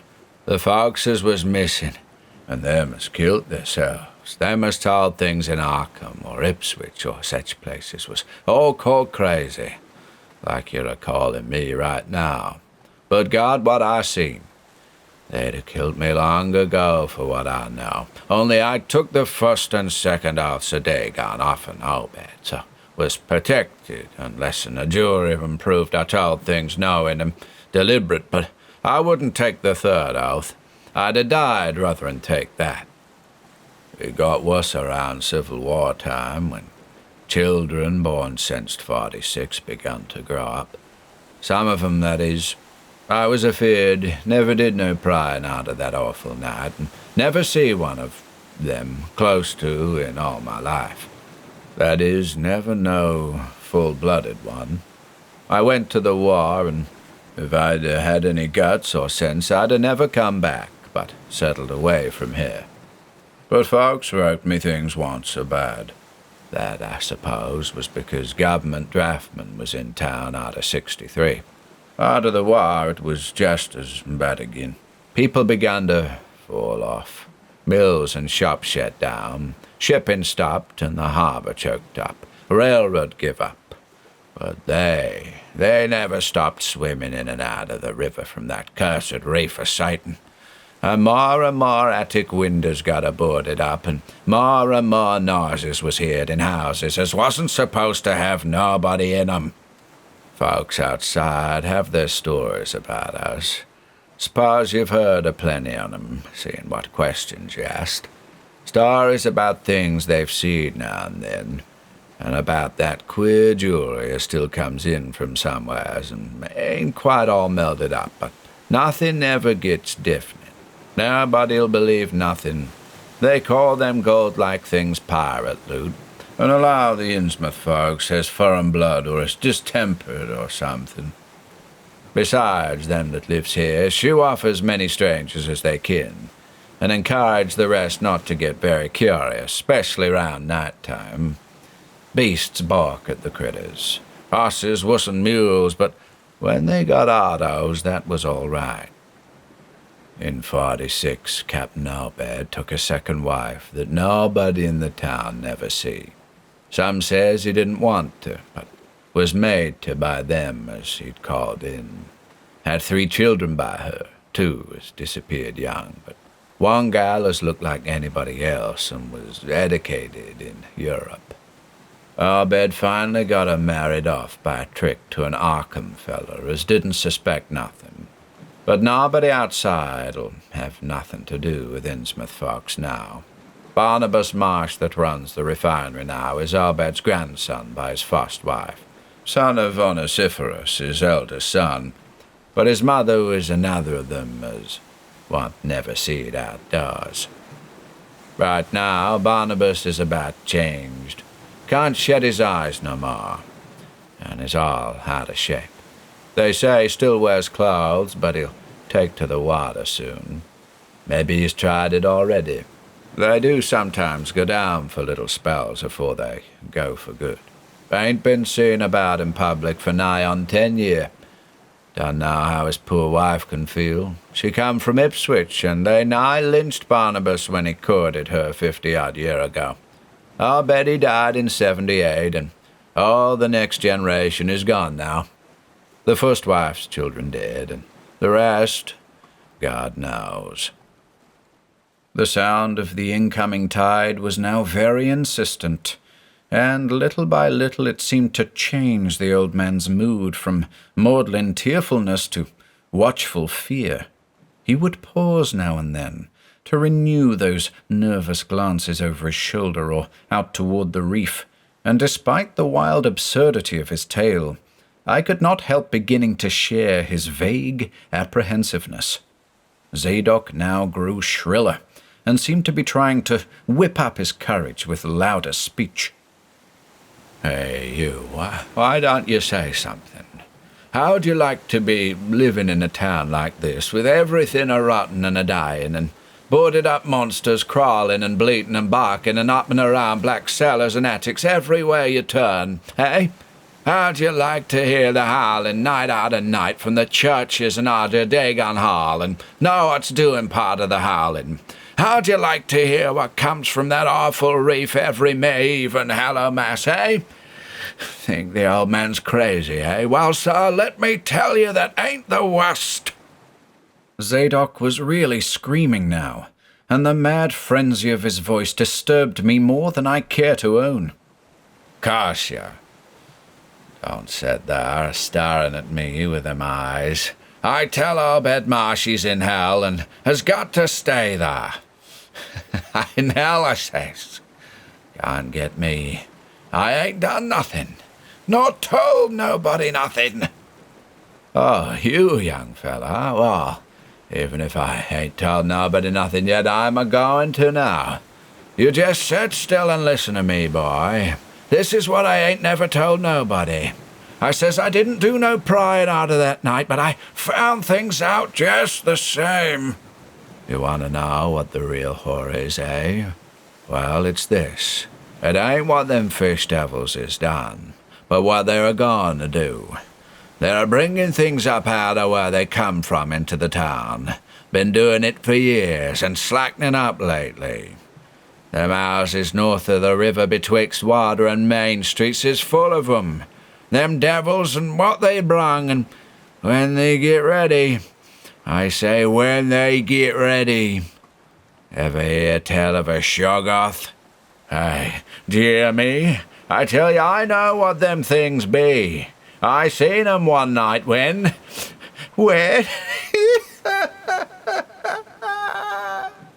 The hideous suddenness and inhuman frightfulness of the old man's shriek almost made me faint.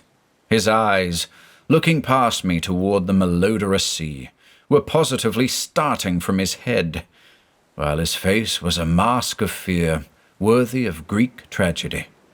His bony claw dug monstrously into my shoulder, and he made no motion as I turned my head to look at whatever he had glimpsed. There was nothing that I could see, only the incoming tide, with perhaps one set of ripples more local than the long-flung line of breakers. But now Zadok was shaking me, and I turned back to watch the melting of that fear-frozen face into a chaos of twitching eyelids and mumbling gums. Presently his voice came back, albeit as a trembling whisper. Get out of here. Get out of here. They seen us. Get out for your life. Don't wait for nothing. They know now. Run for it. Quick, out of this town. Another heavy wave dashed against the loosening masonry of the bygone wharf, and changed the mad ancient's whisper to another inhuman and blood-curdling scream. Before I could recover my scattered wits, he had relaxed his clutch on my shoulder and dashed wildly inland toward the street, reeling northward around the ruined warehouse wall. I glanced back at the sea, but there was nothing there, and when I reached Water Street and looked along it toward the north, there was no remaining trace of Zadok Allen.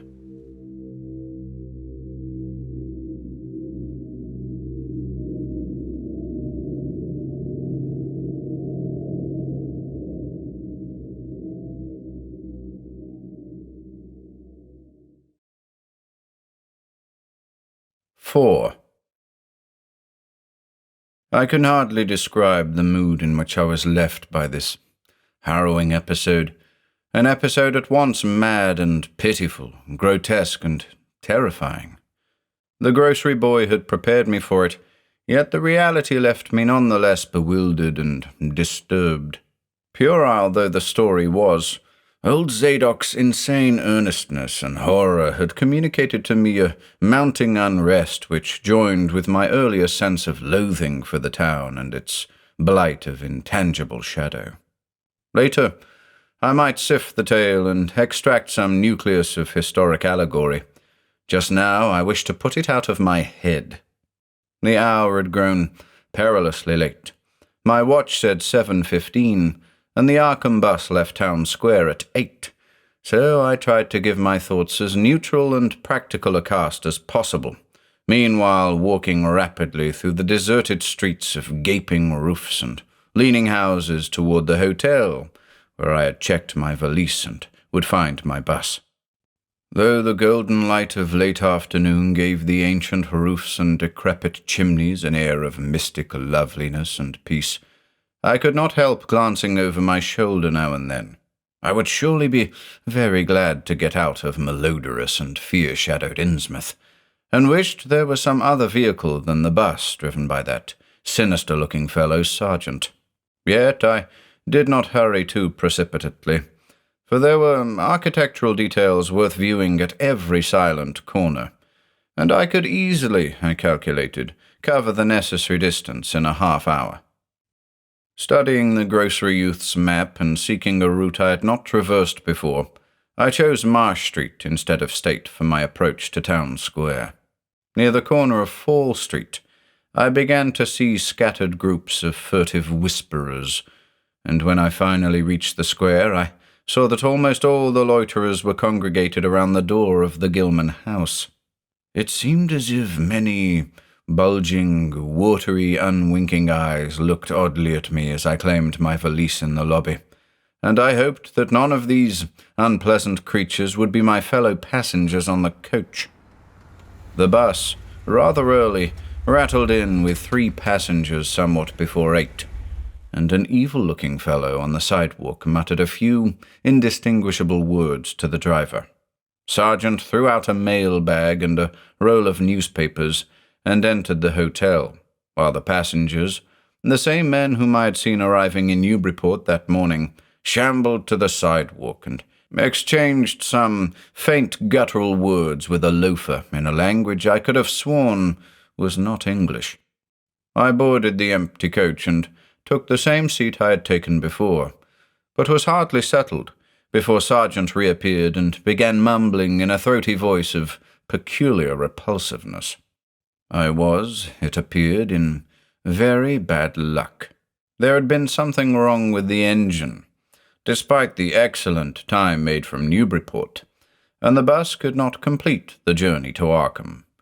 No, it could not possibly be repaired that night, nor was there any other way of getting transportation out of Innsmouth, either to Arkham or elsewhere. Sergeant was sorry, but I would have to stop over at the Gilman. Probably the clerk would make the price easy for me, but there was nothing else to do.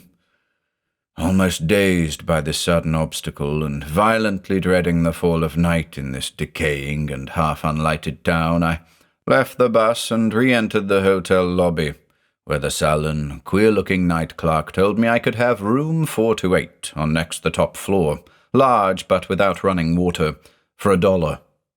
And despite what I had heard of this hotel in Newburyport, I signed the register, paid my $1, let the clerk take my valise, and followed that sour, solitary attendant up 3 creaking flights of stairs, past dusty corridors which seemed wholly devoid of life.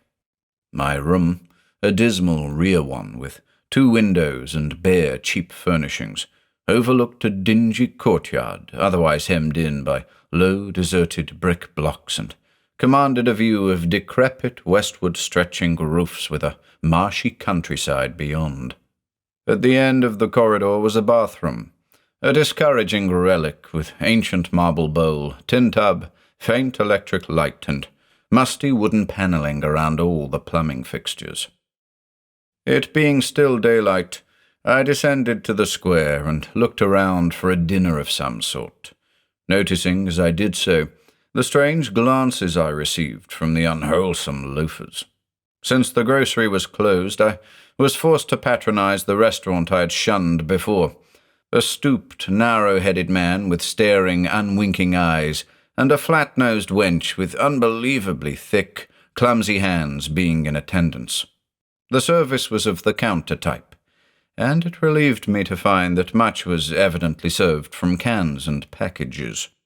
A bowl of vegetable soup with crackers was enough for me, and I soon headed back for my cheerless room at the Gilman, getting an evening paper and a fly-specked magazine from the evil-visaged clerk at the rickety stand beside his desk.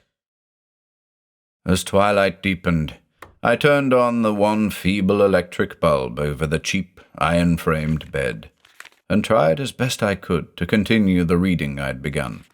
I felt it advisable to keep my mind wholesomely occupied, for it would not do to brood over the abnormalities of this ancient, blight-shadowed town while I was still within its borders. The insane yarn I had heard from the aged drunkard did not promise very pleasant dreams, and I felt I must keep the image of his wild, watery eyes as far as possible from my imagination. Also, I must not dwell on what that factory inspector had told the Newburyport ticket agent about the Gilman house and the voices of its nocturnal tenants, not on that, nor on the face beneath the tiara in the black church doorway, the face for whose horror my conscious mind could not account. It would perhaps have been easier to keep my thoughts from disturbing topics had the room not been so gruesomely musty. As it was, the lethal mustiness blended hideously with the town's general fishy odor, and persistently focused one's fancy on death and decay. Another thing that disturbed me was the absence of a bolt on the door of my room. One had been there, as marks clearly showed, but there were signs of recent removal. No doubt it had become out of order, like so many other things in this decrepit edifice. In my nervousness, I looked around and discovered a bolt on the clothes press which seemed to be of the same size, judging from the marks, as the one formerly on the door. To gain a partial relief from the general tension, I busied myself by transferring this hardware to the vacant place with the aid of a handy 3-in-1 device, including a screwdriver, which I kept on my keyring. The bolt fitted perfectly, and I was somewhat relieved when I knew that I could shoot it firmly upon retiring. Not that I had any real apprehension of its need, but that any symbol of security was welcome in an environment of this kind. There were adequate bolts on the 2 lateral doors to connecting rooms, and these I proceeded to fasten. I did not undress, but decided to read till I was sleepy, and then lie down with only my coat, collar, and shoes off. Taking a pocket flashlight from my valise, I placed it in my trousers so that I could read my watch if I woke up later in the dark.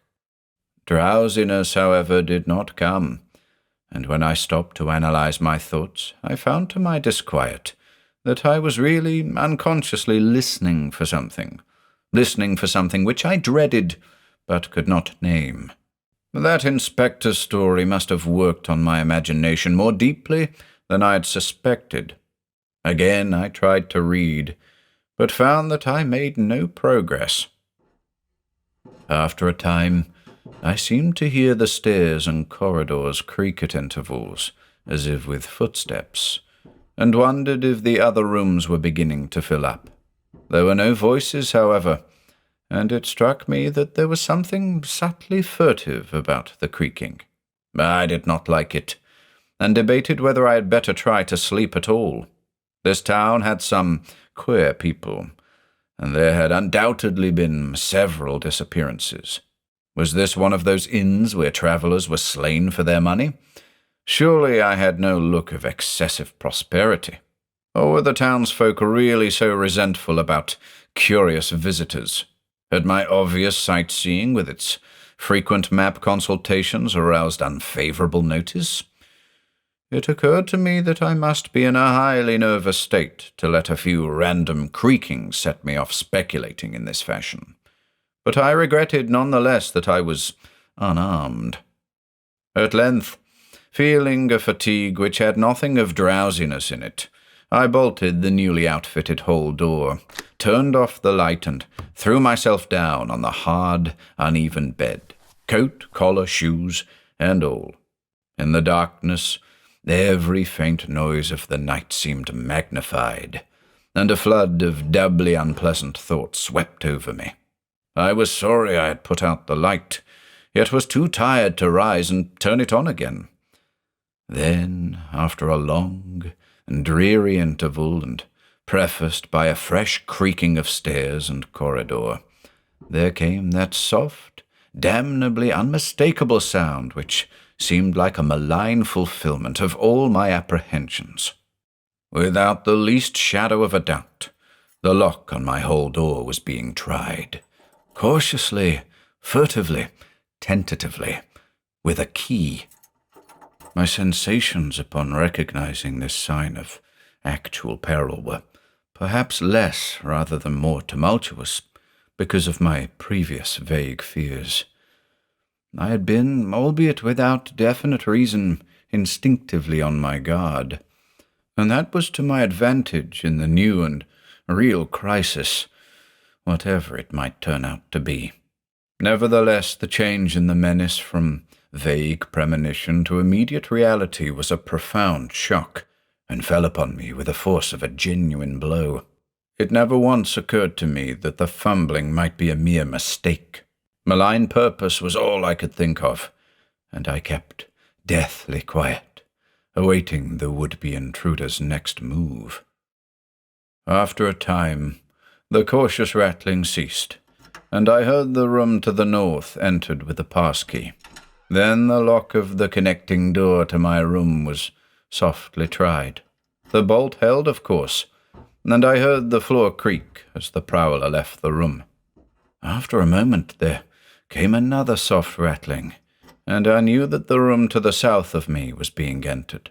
Again, a furtive trying of a bolted connecting door, and again, a receding creaking.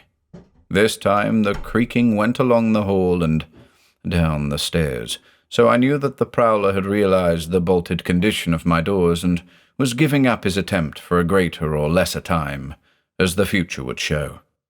The readiness with which I fell into a plan of action proves that I must have been subconsciously fearing some menace and considering possible avenues of escape for hours. From the first I felt that the unseen fumbler meant a danger not to be met or dealt with, but only to be fled from as precipitately as possible. The one thing to do was to get out of that hotel alive as quickly as I could, and through some channel other than the front stairs and lobby.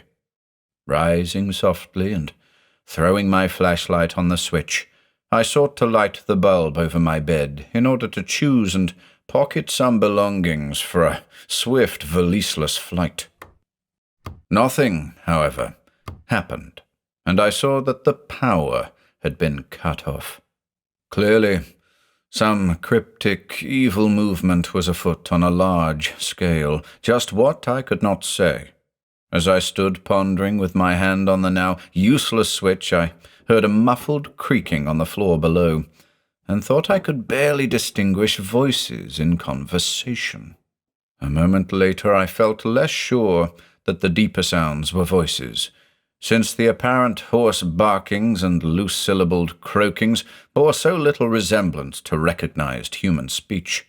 Then I thought with renewed force of what the factory inspector had heard in the night in this mouldering and pestilential building. Having filled my pockets with the flashlight's aid, I put on my hat and tiptoed to the windows to consider chances of descent. Despite the state's safety regulations, there was no fire escape on this side of the hotel, and I saw that my windows commanded only a sheer 3-story drop to the cobbled courtyard. On the right and left, however, some ancient brick business blocks abutted on the hotel, their slant roofs coming up to a reasonable jumping distance from my 4th-story level. To reach either of these lines of buildings, I would have to be in a room 2 doors from my own, in one case on the north and in the other case on the south, and my mind instantly set to work, calculating what chances I had of making the transfer. I could not, I decided, risk an emergence into the corridor, where my footsteps would surely be heard, and where the difficulties of entering the desired room would be insuperable.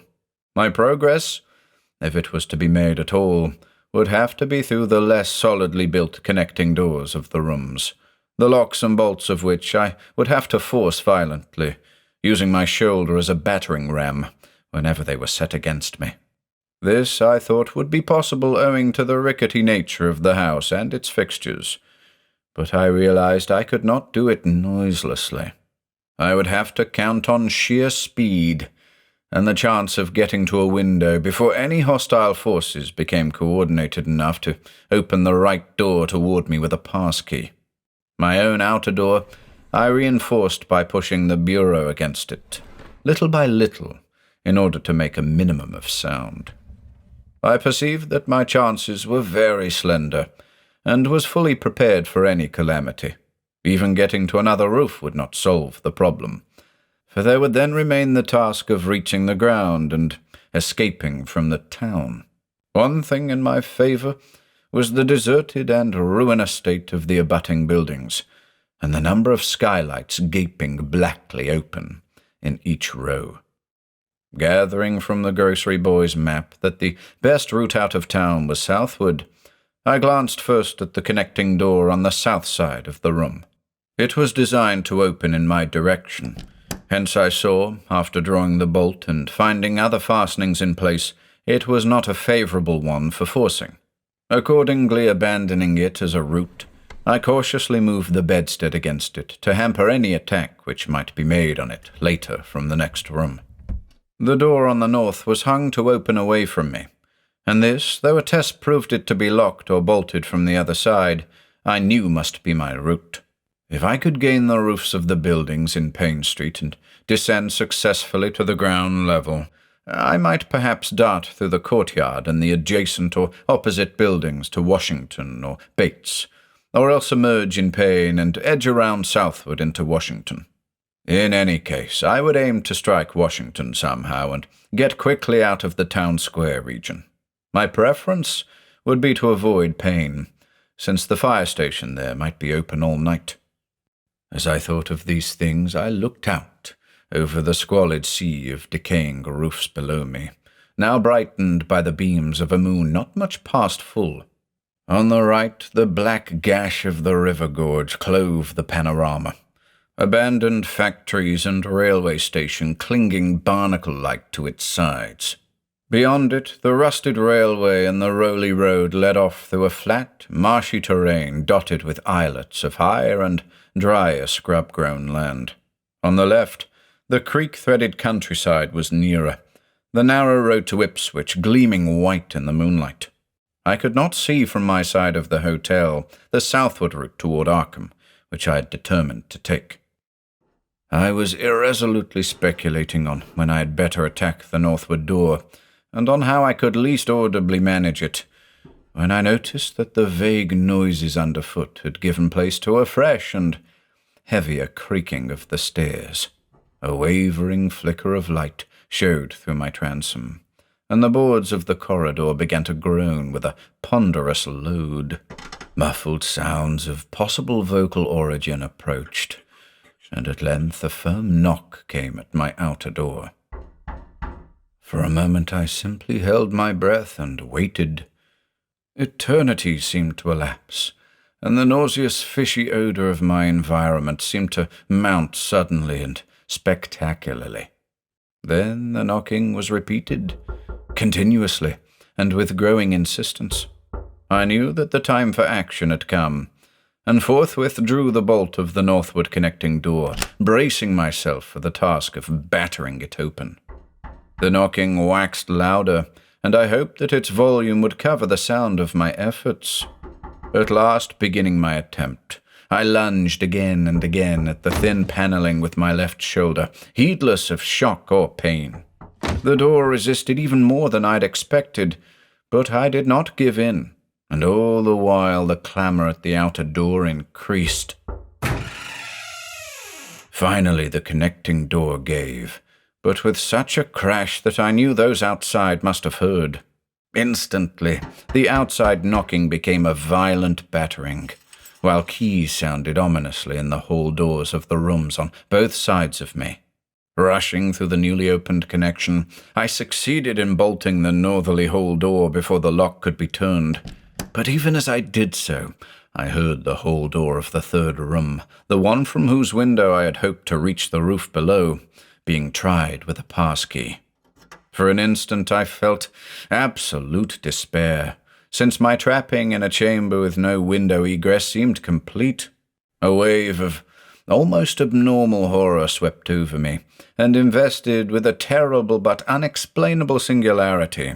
The flashlight glimpsed dust prints made by the intruder who had lately tried my door from this room. Then, with a dazed automatism which persisted despite hopelessness, I made for the next connecting door and performed the blind motion of pushing at it in an effort to get through, and, granting that fastenings might be as providentially intact as in this second room, bolt the whole door beyond before the lock could be turned from outside. Sheer fortunate chance gave me my reprieve, for the connecting door before me was not only unlocked but actually ajar. In a second I was through, and had my right knee and shoulder against a hall door which was visibly opening inward. My pressure took the opener off guard, for the thing shut as I pushed, so that I could slip the well-conditioned bolt as I had done with the other door. As I gained this respite, I heard the battering at the two other doors abate, while a confused clatter came from the connecting door I had shielded with the bedstead. Evidently, the bulk of my assailants had entered the southerly room and were massing in a lateral attack. But at the same moment a passkey sounded in the next door to the north, and I knew that a nearer peril was at hand. The northward connecting door was wide open, but there was no time to think about checking the already turning lock in the hall. All I could do was to shut and bolt the open connecting door, as well as its mate on the opposite side, pushing a bedstead against the one and a bureau against the other, and moving a washstand in front of the hall door. I must, I saw, trust to such makeshift barriers to shield me, till I could get out the window and on the roof of the Payne Street block. But even in this acute moment, my chief horror was something apart from the immediate weakness of my defenses. I was shuddering because not one of my pursuers, despite some hideous pantings, gruntings, and subdued barkings at odd intervals, was uttering an unmuffled or intelligible vocal sound. As I moved the furniture and rushed toward the windows, I heard a frightful scurrying along the corridor toward the room north of me, and perceived that the southward battering had ceased. Plainly, most of my opponents were about to concentrate against the feeble connecting door, which they knew must open directly on me.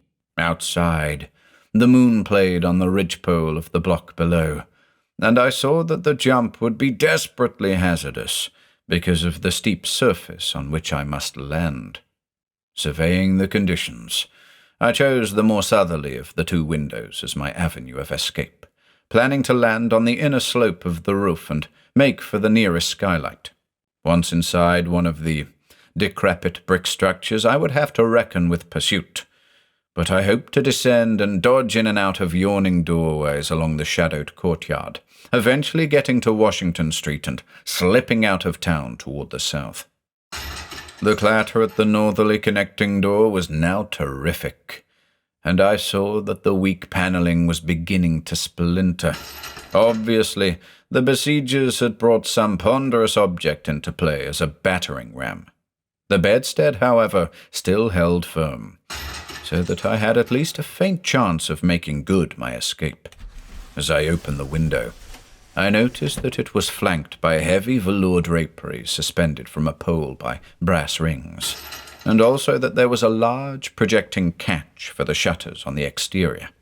Seeing a possible means of avoiding the dangerous jump, I yanked at the hangings and brought them down, pole and all, then quickly hooking two of the rings in the shutter catch and flinging the drapery outside. The heavy folds reached fully to the abutting roof, and I saw that the rings and catch would be likely to bear my weight. So, climbing out of the window and down the improvised rope ladder, I left behind me forever the morbid and horror-infested fabric of the Gilman house. I landed safely on the loose slates of the steep roof, and succeeded in gaining the gaping black skylight without a slip.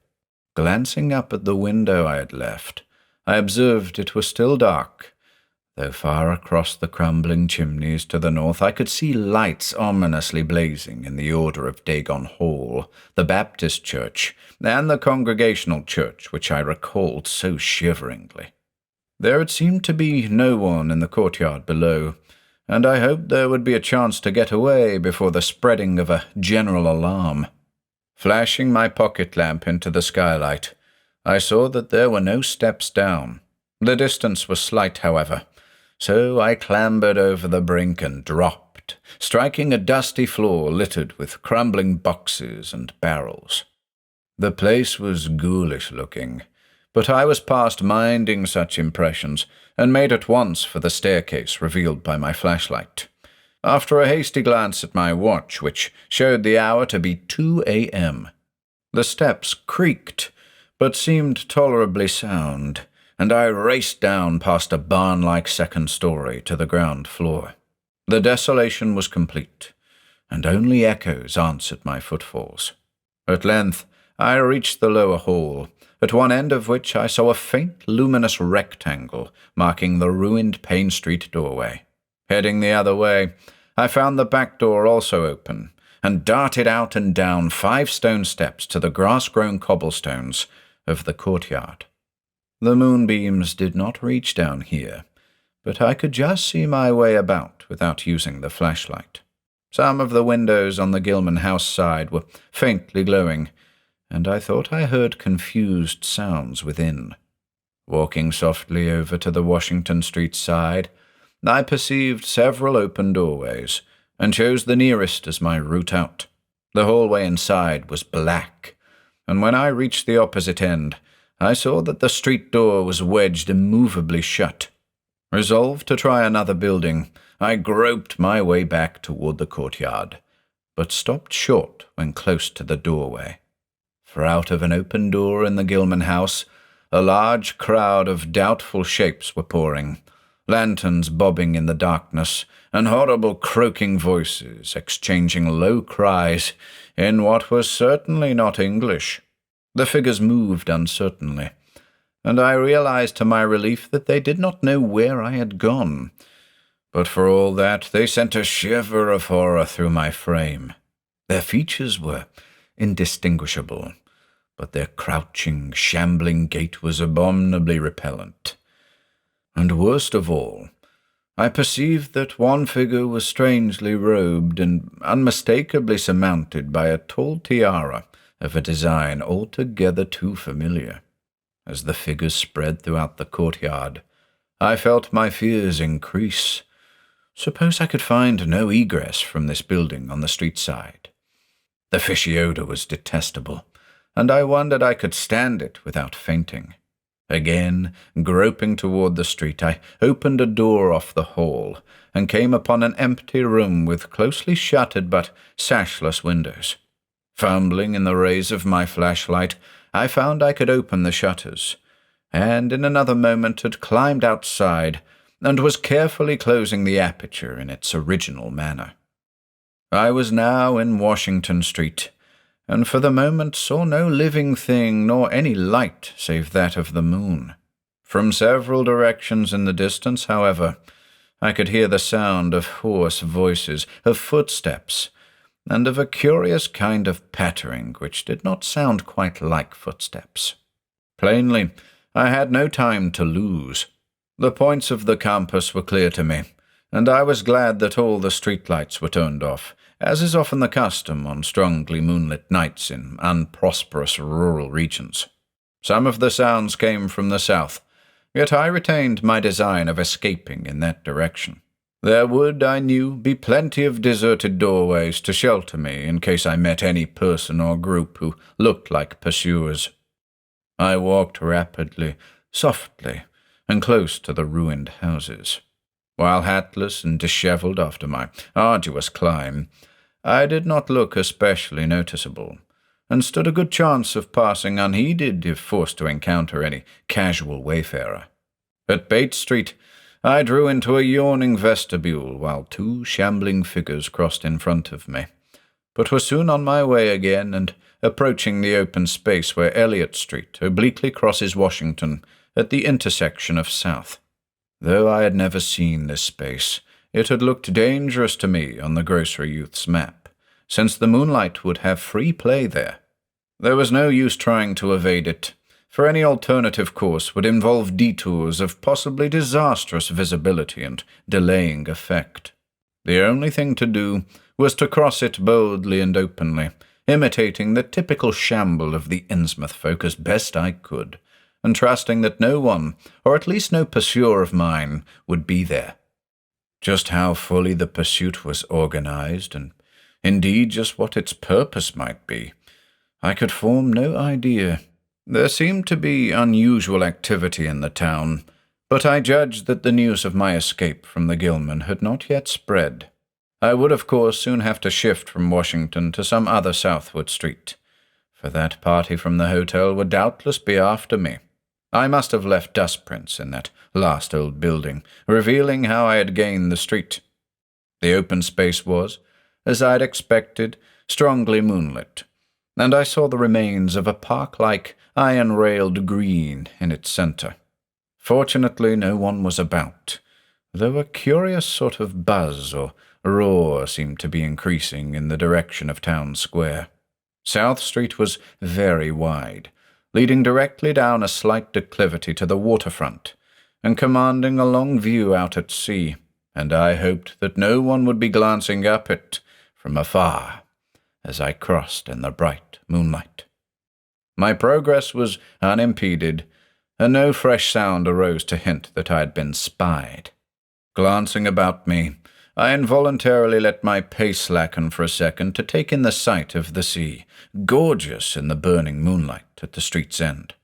Far out beyond the breakwater was the dim, dark line of Devil Reef, and as I glimpsed it I could not help thinking of all the hideous legends I had heard in the last 34 hours, legends which portrayed this ragged rock as a veritable gateway to realms of unfathomed horror and inconceivable abnormality. Then, without warning, I saw the intermittent flashes of light on the distant reef. They were definite and unmistakable, and awaked in my mind a blind horror beyond all rational proportion. My muscles tightened for panic flight, held in only by a certain unconscious caution and half-hypnotic fascination. And to make matters worse, there now flashed forth from the lofty cupola of the Gilman house, which loomed up to the northeast behind me, a series of analogous though differently spaced gleams which could be nothing less than an answering signal. Controlling my muscles and realizing afresh how plainly visible I was, I resumed my brisker and feignedly shambling pace, though keeping my eyes on that hellish and ominous reef as long as the opening of South Street gave me a seaward view. What the whole proceeding meant I could not imagine, unless it involved some strange rite connected with Devil Reef, or unless some party had landed from a ship on that sinister rock. I now bent to the left around the ruinous green, still gazing toward the ocean as it blazed in the spectral summer moonlight, and watching the cryptical flashing of those nameless, unexplainable beacons. It was then that the most horrible impression of all was borne in upon me, the impression which destroyed my last vestige of self-control, and set me running frantically southward past the yawning black doorways and fishily staring windows of that deserted nightmare street. For at a closer glance I saw that the moonlit waters between the reef and the shore were far from empty. They were alive with a teeming horde of shapes swimming inward toward the town, and even at my vast distance and in my single moment of perception, I could tell that the bobbing heads and flailing arms were alien and aberrant in a way scarcely to be expressed or consciously formulated. My frantic running ceased before I had covered a block, for at my left I began to hear something like the hue and cry of organized pursuit. There were footsteps and guttural sounds, and a rattling motor wheezed south along Federal Street. In a second, all my plans were utterly changed, for if the southward highway were blocked ahead of me, I must clearly find another egress from Innsmouth. I paused and drew into a gaping doorway, reflecting how lucky I was to have left the moonlit open space before these pursuers came down the parallel street. A second reflection was less comforting. Since the pursuit was down another street, it was plain that the party was not following me directly. It had not seen me, but was simply obeying a general plan of cutting off my escape. This, however, implied that all roads leading out of Innsmouth were similarly patrolled, for the denizens could not have known what route I intended to take. If this were so, I would have to make my retreat across country, away from any road. But how could I do that in view of the marshy and creek-riddled nature of all the surrounding region? For a moment my brain reeled, both from sheer hopelessness and from a rapid increase in the omnipresent fishy odour. Then I thought of the abandoned railway to Rowley, whose solid line of ballasted, weed-grown earth still stretched off to the northwest from the crumbling station on the edge of the river gorge. There was just a chance that the townsfolk would not think of that, since its briar-choked desertion made it half impassable, and the unlikeliest of all avenues for a fugitive to choose. I had seen it clearly from my hotel window, and knew about how it lay. Most of its earlier length was uncomfortably visible from the Rowley Road, and from high places in the town itself, but one could perhaps crawl inconspicuously through the undergrowth. At any rate, it would form my only chance of deliverance, and there was nothing to do but try it. Drawing inside the hall of my deserted shelter, I once more consulted the grocery boy's map with the aid of the flashlight. The immediate problem was how to reach the ancient railway, and I now saw that the safest course was ahead to Babson Street, then west to Lafayette, there edging around but not crossing an open space homologous to the one I had traversed, and subsequently back northward and westward in a zigzagging line through Lafayette, Bates, Adams, and Bank Streets, the latter skirting the river gorge, to the abandoned and dilapidated station I had seen from my window. My reason for going ahead to Babson was that I wished neither to recross the earlier open space nor to begin my westward course along a cross-street as broad as south. Starting once more, I crossed the street to the right-hand side in order to edge around into Babson as inconspicuously as possible. Noises still continued in Federal Street, and as I glanced behind me, I thought I saw a gleam of light near the building through which I'd escaped. Anxious to leave Washington Street, I broke into a quiet dog trot, trusting to luck not to encounter any observing eye.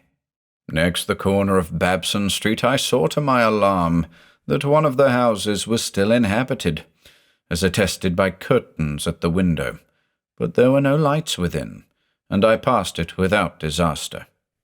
In Babson Street, which crossed Federal and might thus reveal me to the searchers, I clung as closely as possible to the sagging, uneven buildings, twice pausing in a doorway as the noises behind me momentarily increased. The open space ahead shone wide and desolate under the moon, but my route would not force me to cross it. During my second pause, I began to detect a fresh distribution of the vague sounds, and upon looking cautiously out from cover, beheld a motor car darting across the open space, bound outward along Elliott Street, which there intersects both Babson and Lafayette.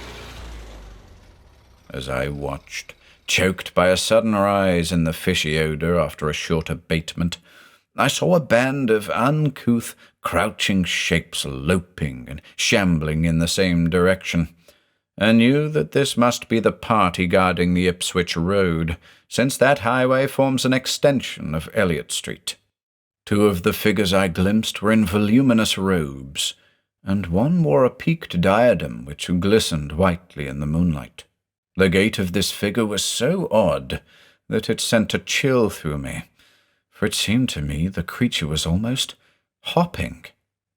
When the last of the band was out of sight, I resumed my progress, darting around the corner into Lafayette Street and crossing Elliott very hurriedly, lest stragglers of the party be still advancing along that thoroughfare.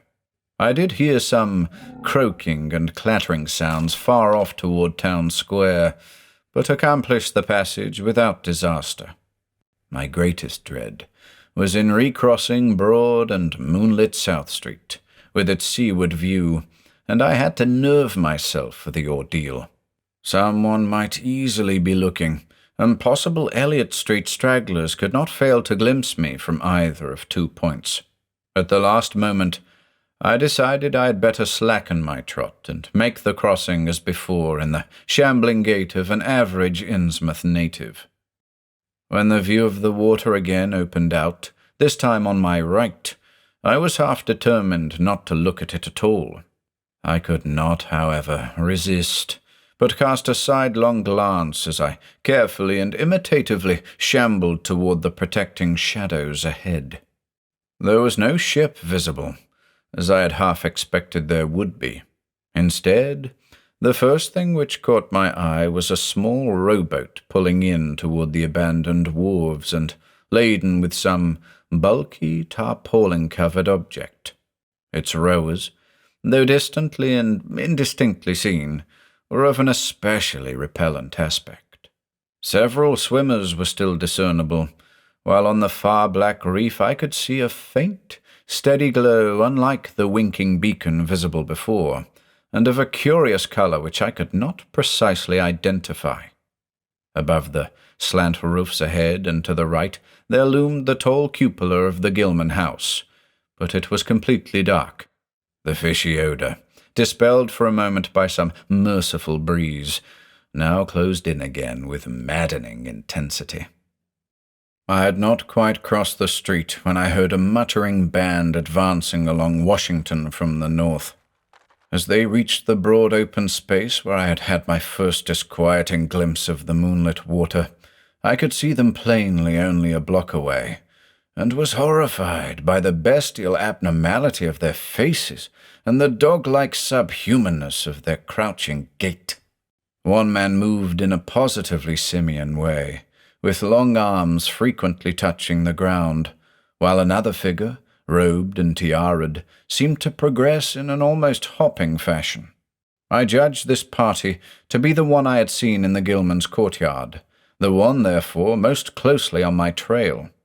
As some of the figures turned to look in my direction, I was transfixed with fright, yet managed to preserve the casual, shambling gait I had assumed. To this day, I do not know whether they saw me or not. If they did, my stratagem must have deceived them, for they passed on across the moonlit space without varying their course, meanwhile croaking and jabbering in some hateful guttural patois I could not identify. Once more in shadow, I resumed my former dog-trot past the leaning and decrepit houses that stared blankly into the night. Having crossed to the western sidewalk, I rounded the nearest corner into Bates Street, where I kept close to the buildings on the southern side. I passed 2 houses showing signs of habitation, one of which had faint lights in upper rooms, yet met with no obstacle. As I turned into Adams Street, I felt measurably safer, but received a shock when a man reeled out of a black doorway directly in front of me. He proved, however, too hopelessly drunk to be a menace, so that I reached the dismal ruins of the Bank Street warehouses in safety. No one was stirring in that dead street beside the river gorge, and the roar of the waterfalls quite drowned my footsteps. It was a long dog-trot to the ruined station, and the great brick warehouse walls around me seemed somehow more terrifying than the fronts of private houses. At last, I saw the ancient arcaded station, or what was left of it, and made directly for the tracks that started from its farther end. The rails were rusty but mainly intact, and not more than half the ties had rotted away. Walking or running on such a surface was very difficult, but I did my best, and on the whole made very fair time. For some distance the line kept on along the gorge's brink, but at length I reached the long covered bridge where it crossed the chasm at a dizzy height. The condition of this bridge would determine my next step. If humanly possible, I would use it. If not, I would have to risk more street wandering and take the nearest intact highway bridge. The vast, barn-like length of the old bridge gleamed spectrally in the moonlight, and I saw that the ties were safe for at least a few feet within. Entering, I began to use my flashlight, and was almost knocked down by the cloud of bats that flapped past me. About halfway across, there was a perilous gap in the ties which I feared for a moment would halt me, but in the end I risked a desperate jump which fortunately succeeded. I was glad to see the moonlight again when I emerged from that macabre tunnel. The old tracks crossed River Street at grade, and at once veered off into a region increasingly rural, and with less and less of Innsmouth's abhorrent, fishy odour. Here, the dense growth of weeds and briars hindered me and cruelly tore my clothes, but I was none the less glad that they were there to give me concealment in case of peril. I knew that much of my route must be visible from the Rowley Road. The marshy region began very shortly, with a single track on a low, grassy embankment where the weedy growth was somewhat thinner. Then came a sort of island of higher ground, where the line passed through a shallow open cut choked with bushes and brambles. I was very glad of this partial shelter, since at this point the Rowley Road was uncomfortably near according to my window view. At the end of the cut it would cross the track and swerve off to a safer distance, but meanwhile I must be exceedingly careful. I was by this time thankfully certain that the railway itself was not patrolled. Just before entering the cut, I glanced behind me, but saw no pursuer. The ancient spires and roofs of decaying Innsmouth gleamed lovely and ethereal in the magic yellow moonlight, and I thought of how they must have looked in the old days before the shadow fell. Then, as my gaze circled inland from the town, something less tranquil arrested my notice and held me immobile for a second. What I saw, or fancied I saw, was a disturbing suggestion of undulant motion far to the south, a suggestion which made me conclude that a very large horde must be pouring out of the city along the level Ipswich road. The distance was great, and I could distinguish nothing in detail, but I did not at all like the look of that moving column. It undulated too much and glistened too brightly in the rays of the now westering moon.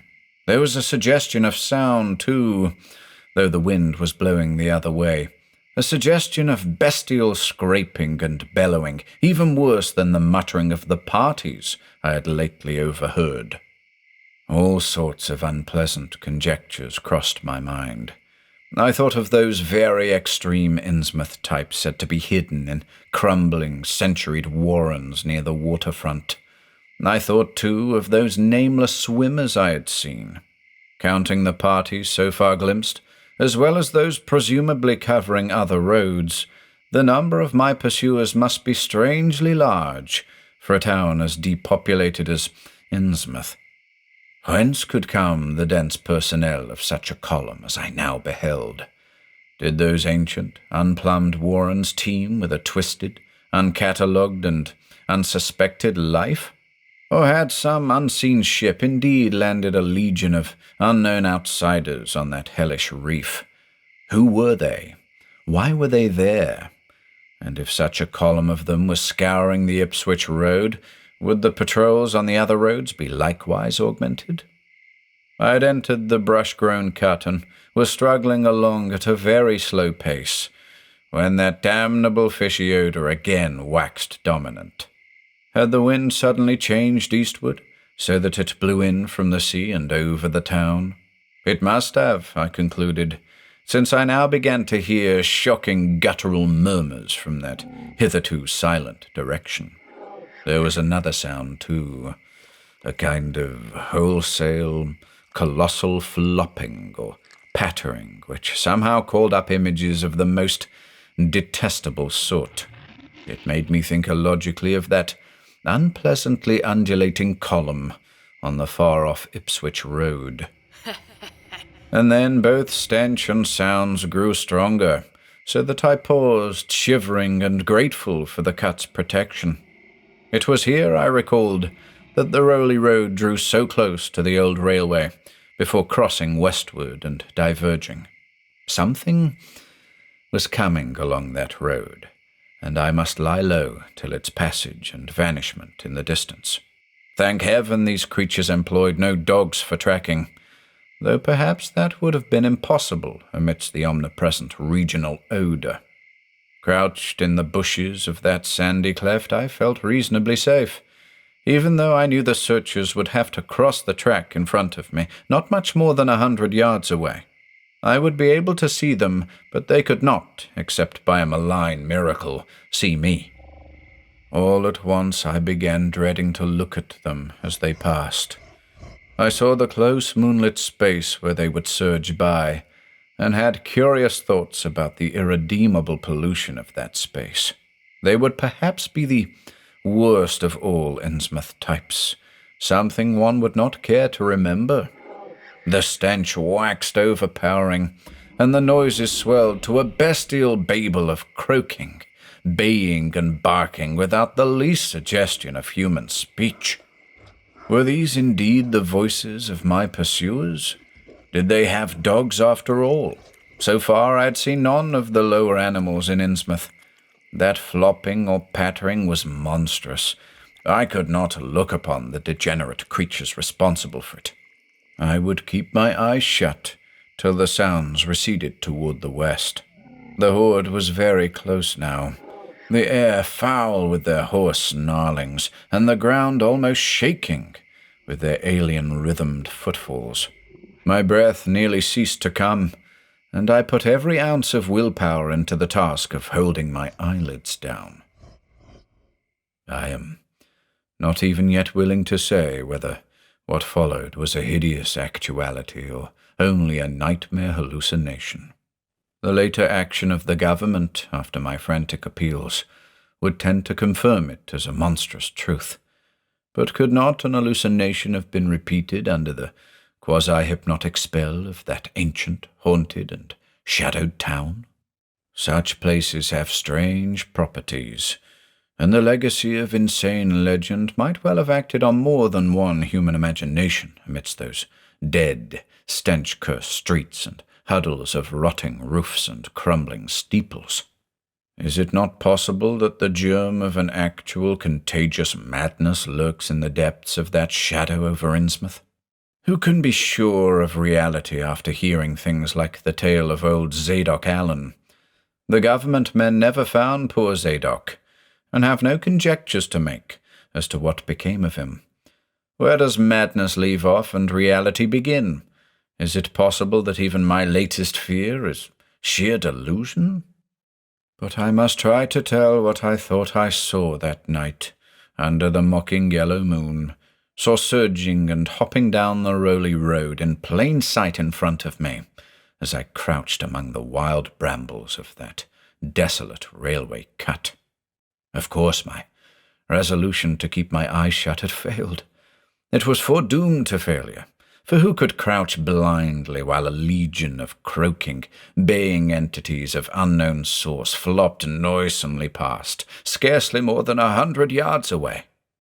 I thought I was prepared for the worst, and I really ought to have been prepared, considering what I had seen before.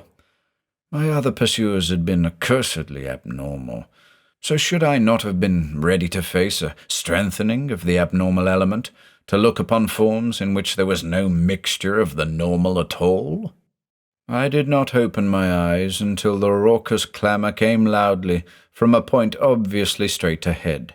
Then I knew that a long section of them must be plainly in sight where the sides of the cut flattened out and the road crossed the track, and I could no longer keep myself from sampling whatever horror that leering yellow moon might have to show.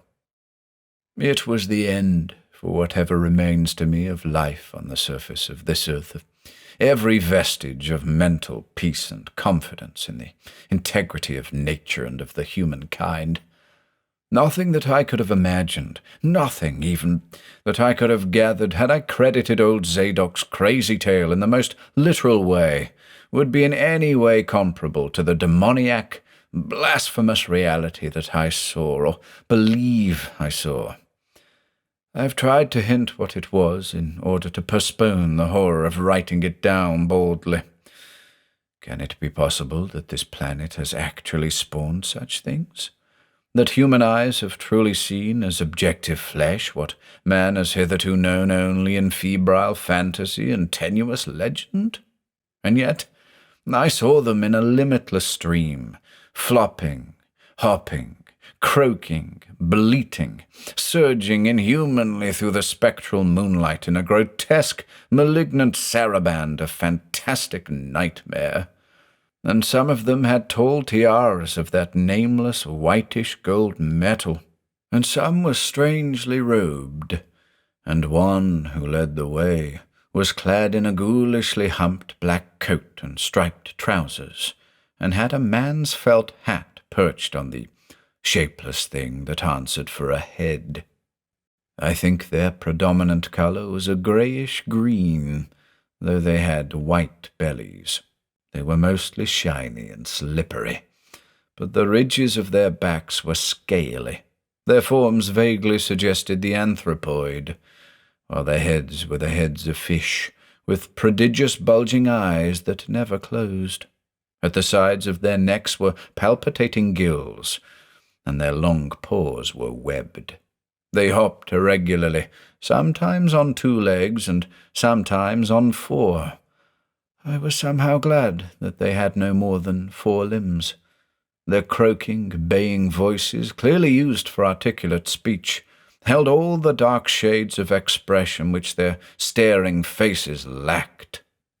But for all of their monstrousness, they were not unfamiliar to me. I knew too well what they must be, for was not the memory of that evil tiara to Newburyport still fresh? They were the blasphemous fish-frogs of the nameless design, living and horrible, and as I saw them, I knew also of what that humped tiarat priest in the black church basement had so fearsomely reminded me. Their number was past guessing. It seemed to me that there were limitless swarms of them, and certainly my momentary glimpse could have shown only the least fraction. In another instant, everything was blotted out by a merciful fit of fainting, the first I had ever had.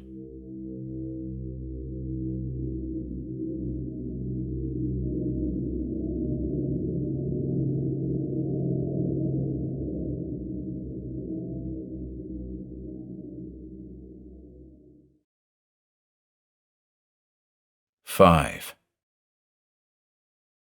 It was a gentle daylight rain that awaked me from my stupor in the brush-grown railway cut, and when I staggered out to the roadway ahead, I saw no trace of any prints in the fresh mud. The fishy odour, too, was gone. Innsmouth's ruined roofs and toppling steeples loomed up greyly toward the southeast, but not a living creature did I spy in all the desolate salt marshes around. My watch was still going, and told me that the hour was past noon. The reality of what I had been through was highly uncertain in my mind, but I felt that something hideous lay in the background. I must get away from evil-shadowed Innsmouth, and accordingly I began to test my cramped, wearied powers of locomotion. Despite weakness, hunger, horror, and bewilderment, I found myself after a long time able to walk, so started slowly along the muddy road to Rowley. Before evening, I was in the village, getting a meal and providing myself with presentable clothes. I caught the night train to Arkham, and the next day talked long and earnestly with government officials there, a process I later repeated in Boston. With the main result of these colloquies, the public is now familiar, and I wish, for normality's sake, there were nothing more to tell. Perhaps it is madness that is overtaking me, yet perhaps a greater horror, or a greater marvel, is reaching out. As may well be imagined, I gave up most of the foreplanned features of the rest of my tour, the scenic, architectural, and antiquarian diversions on which I had counted so heavily. Nor did I dare look for that piece of strange jewelry said to be in the Miskatonic University Museum. I did, however, improve my stay in Arkham by collecting some genealogical notes I had long wished to possess. Very rough and hasty data, it is true, but capable of good use later on when I might have time to collate and codify them. The curator of the Historical Society there, Mr. E. Lapham Peabody, was very courteous about assisting me, and expressed unusual interest when I told him I was a grandson of Eliza Orne of Arkham, who was born in 1867 and had married James Williamson of Ohio at the age of 17. It seemed that a maternal uncle of mine had been there many years before on a quest much like my own, and that my grandmother's family was a topic of some local curiosity. There had, Mr. Peabody said, been considerable discussion about the marriage of her father, Benjamin Orne, just after the Civil War, since the ancestry of the bride was peculiarly puzzling.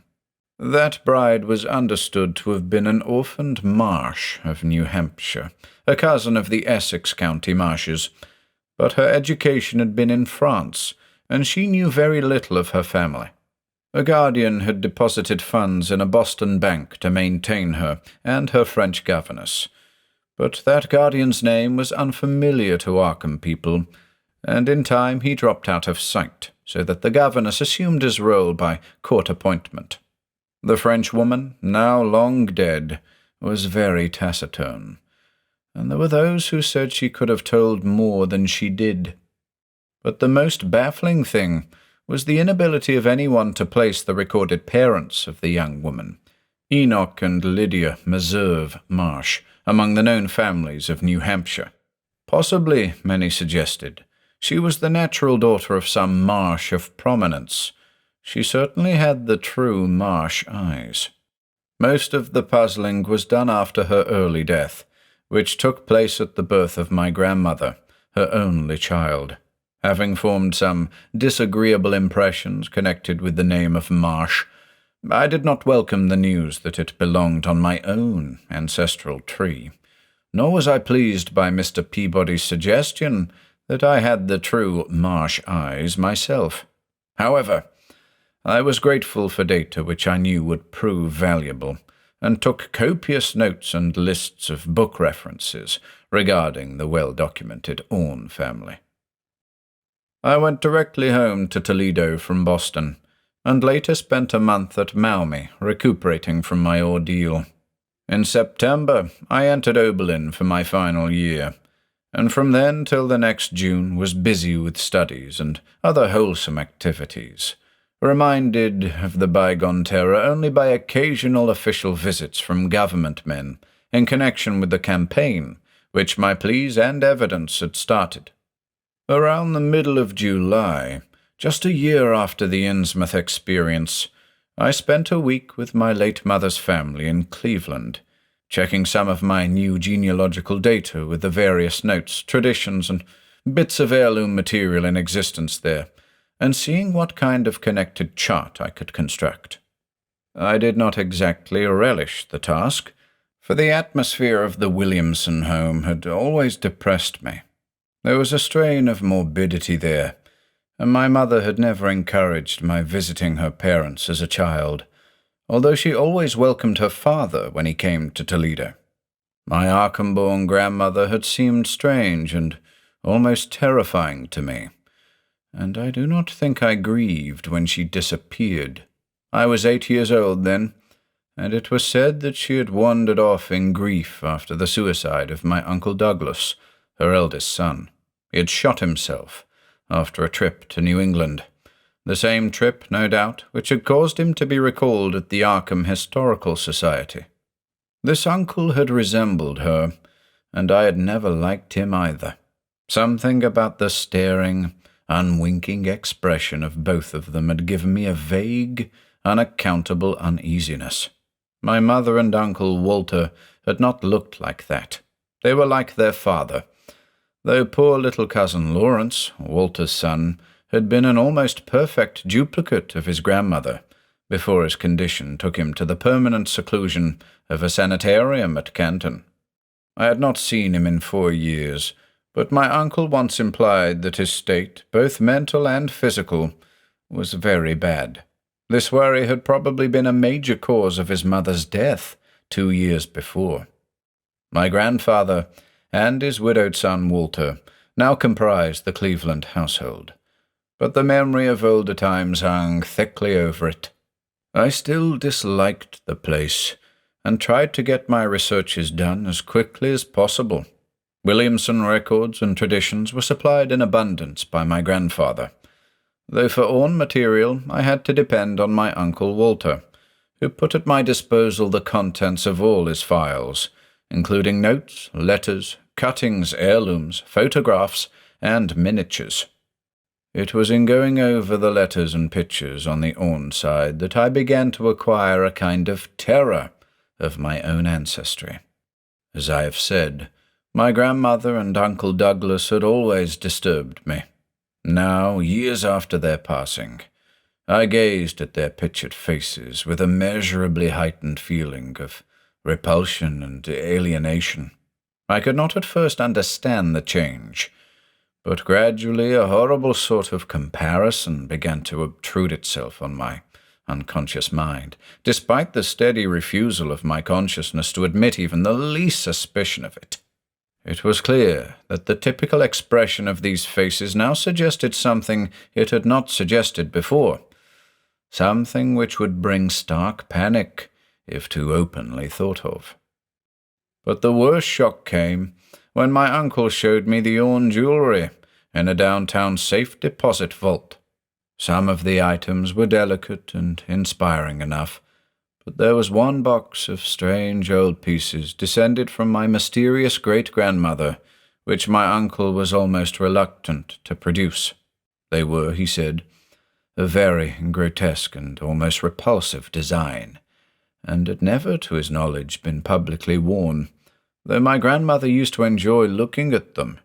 Vague legends of bad luck clustered around them, and my great-grandmother's French governess had said they ought not to be worn in New England, though it would be quite safe to wear them in Europe. As my uncle began slowly and grudgingly to unwrap the things, he urged me not to be shocked by the strangeness and frequent hideousness of the designs. Artists and archaeologists who had seen them pronounced the workmanship superlatively and exotically exquisite, though no one seemed able to define their exact material or assign them to any specific art tradition. There were 2 armlets, a tiara, and a kind of pectoral, the latter having in high relief certain figures of almost unbearable extravagance. During this description, I had kept a tight rein on my emotions, but my face must have betrayed my mounting fears. My uncle looked concerned, and paused in his unwrapping to study my countenance. I motioned to him to continue, which he did with renewed signs of reluctance. He seemed to expect some demonstration when the first piece, the tiara, became visible, but I doubt if he expected quite what actually happened. I did not expect it either, for I thought I was thoroughly forewarned regarding what the jewelry would turn out to be. What I did was to faint silently away, just as I had done in that briar-choked railway cut a year before. From that day on, my life has been a nightmare of brooding and apprehension, nor do I know how much is hideous truth and how much madness. My great-grandmother had been a marsh of unknown source, whose husband lived in Arkham. And did not old Zadok say that the daughter of Obed Marsh by a monstrous mother was married to an Arkham man through a trick? What was it the ancient toper had muttered about the likeness of my eyes to Captain Obed's? In Arkham, too, the curator had told me I had the true Marsh eyes. Was Obed Marsh my own great-great-grandfather? Who or what, then, was my great-great-grandmother? But perhaps this was all madness. Those whitish gold ornaments might easily have been bought from some Innsmouth sailor by the father of my great-grandmother, whoever he was. And that look in the staring-eyed faces of my grandmother and self-slain uncle might be sheer fancy on my part. Sheer fancy, bolstered up by the Innsmouth shadow which had so darkly coloured my imagination. But why had my uncle killed himself after an ancestral quest in New England? For more than 2 years I fought off these reflections with partial success. My father secured me a place in an insurance office, and I buried myself in routine as deeply as possible. In the winter of 1930-31, however, the dreams began. They were very sparse and insidious at first, but increased in frequency and vividness as the weeks went by. Great watery spaces opened out before me, and I seemed to wander through titanic sunken porticos and labyrinths of weedy cyclopean walls with grotesque fishes as my companions. Then the other shapes began to appear, filling me with nameless horror the moment I awoke. But during the dreams, they did not horrify me at all.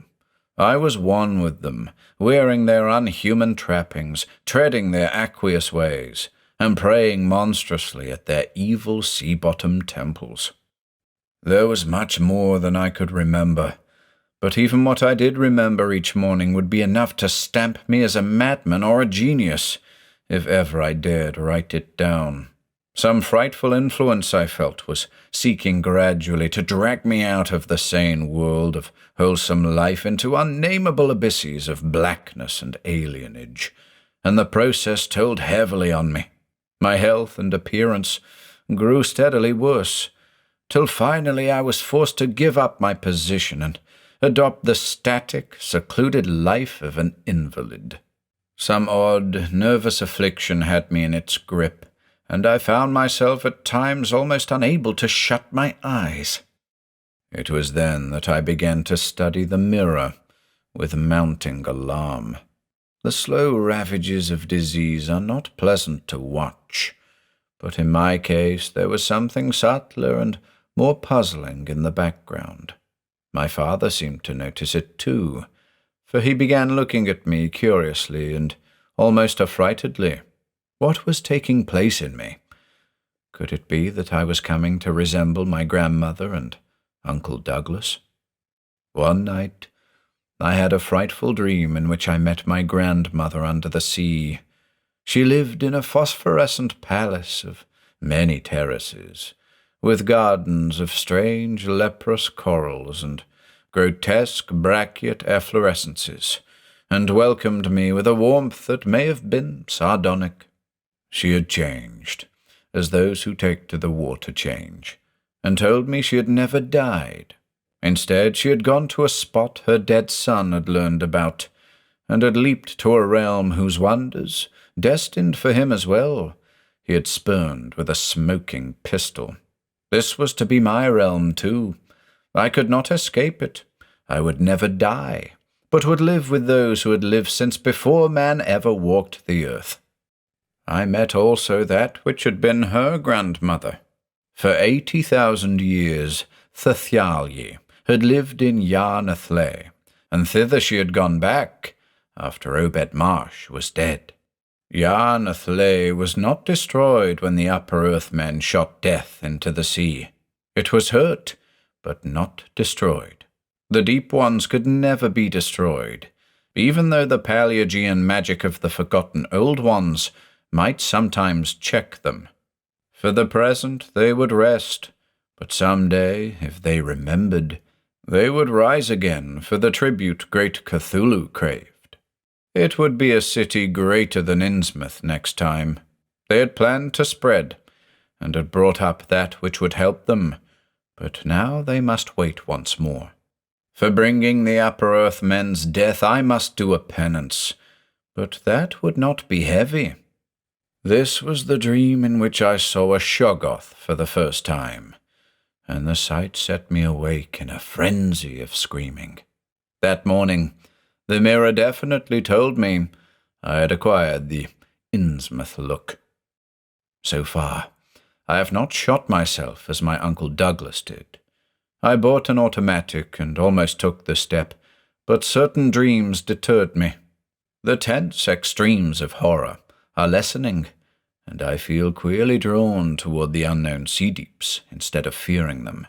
I hear and do strange things in sleep, and awake with a kind of exultation instead of terror. I do not believe I need to wait for the full change as most have waited.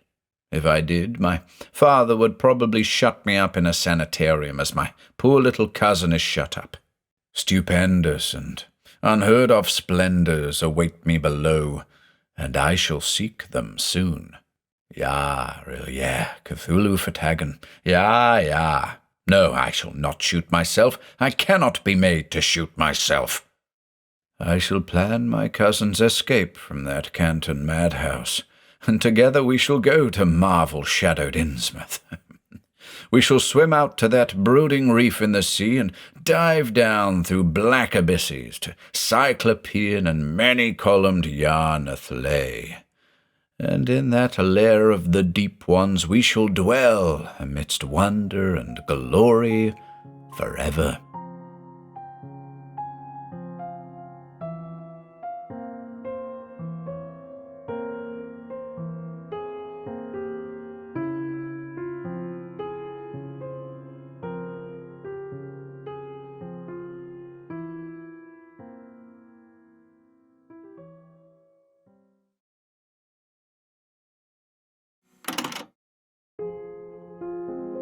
If you enjoyed listening today, be sure to subscribe to the channel by hitting the red subscribe button below.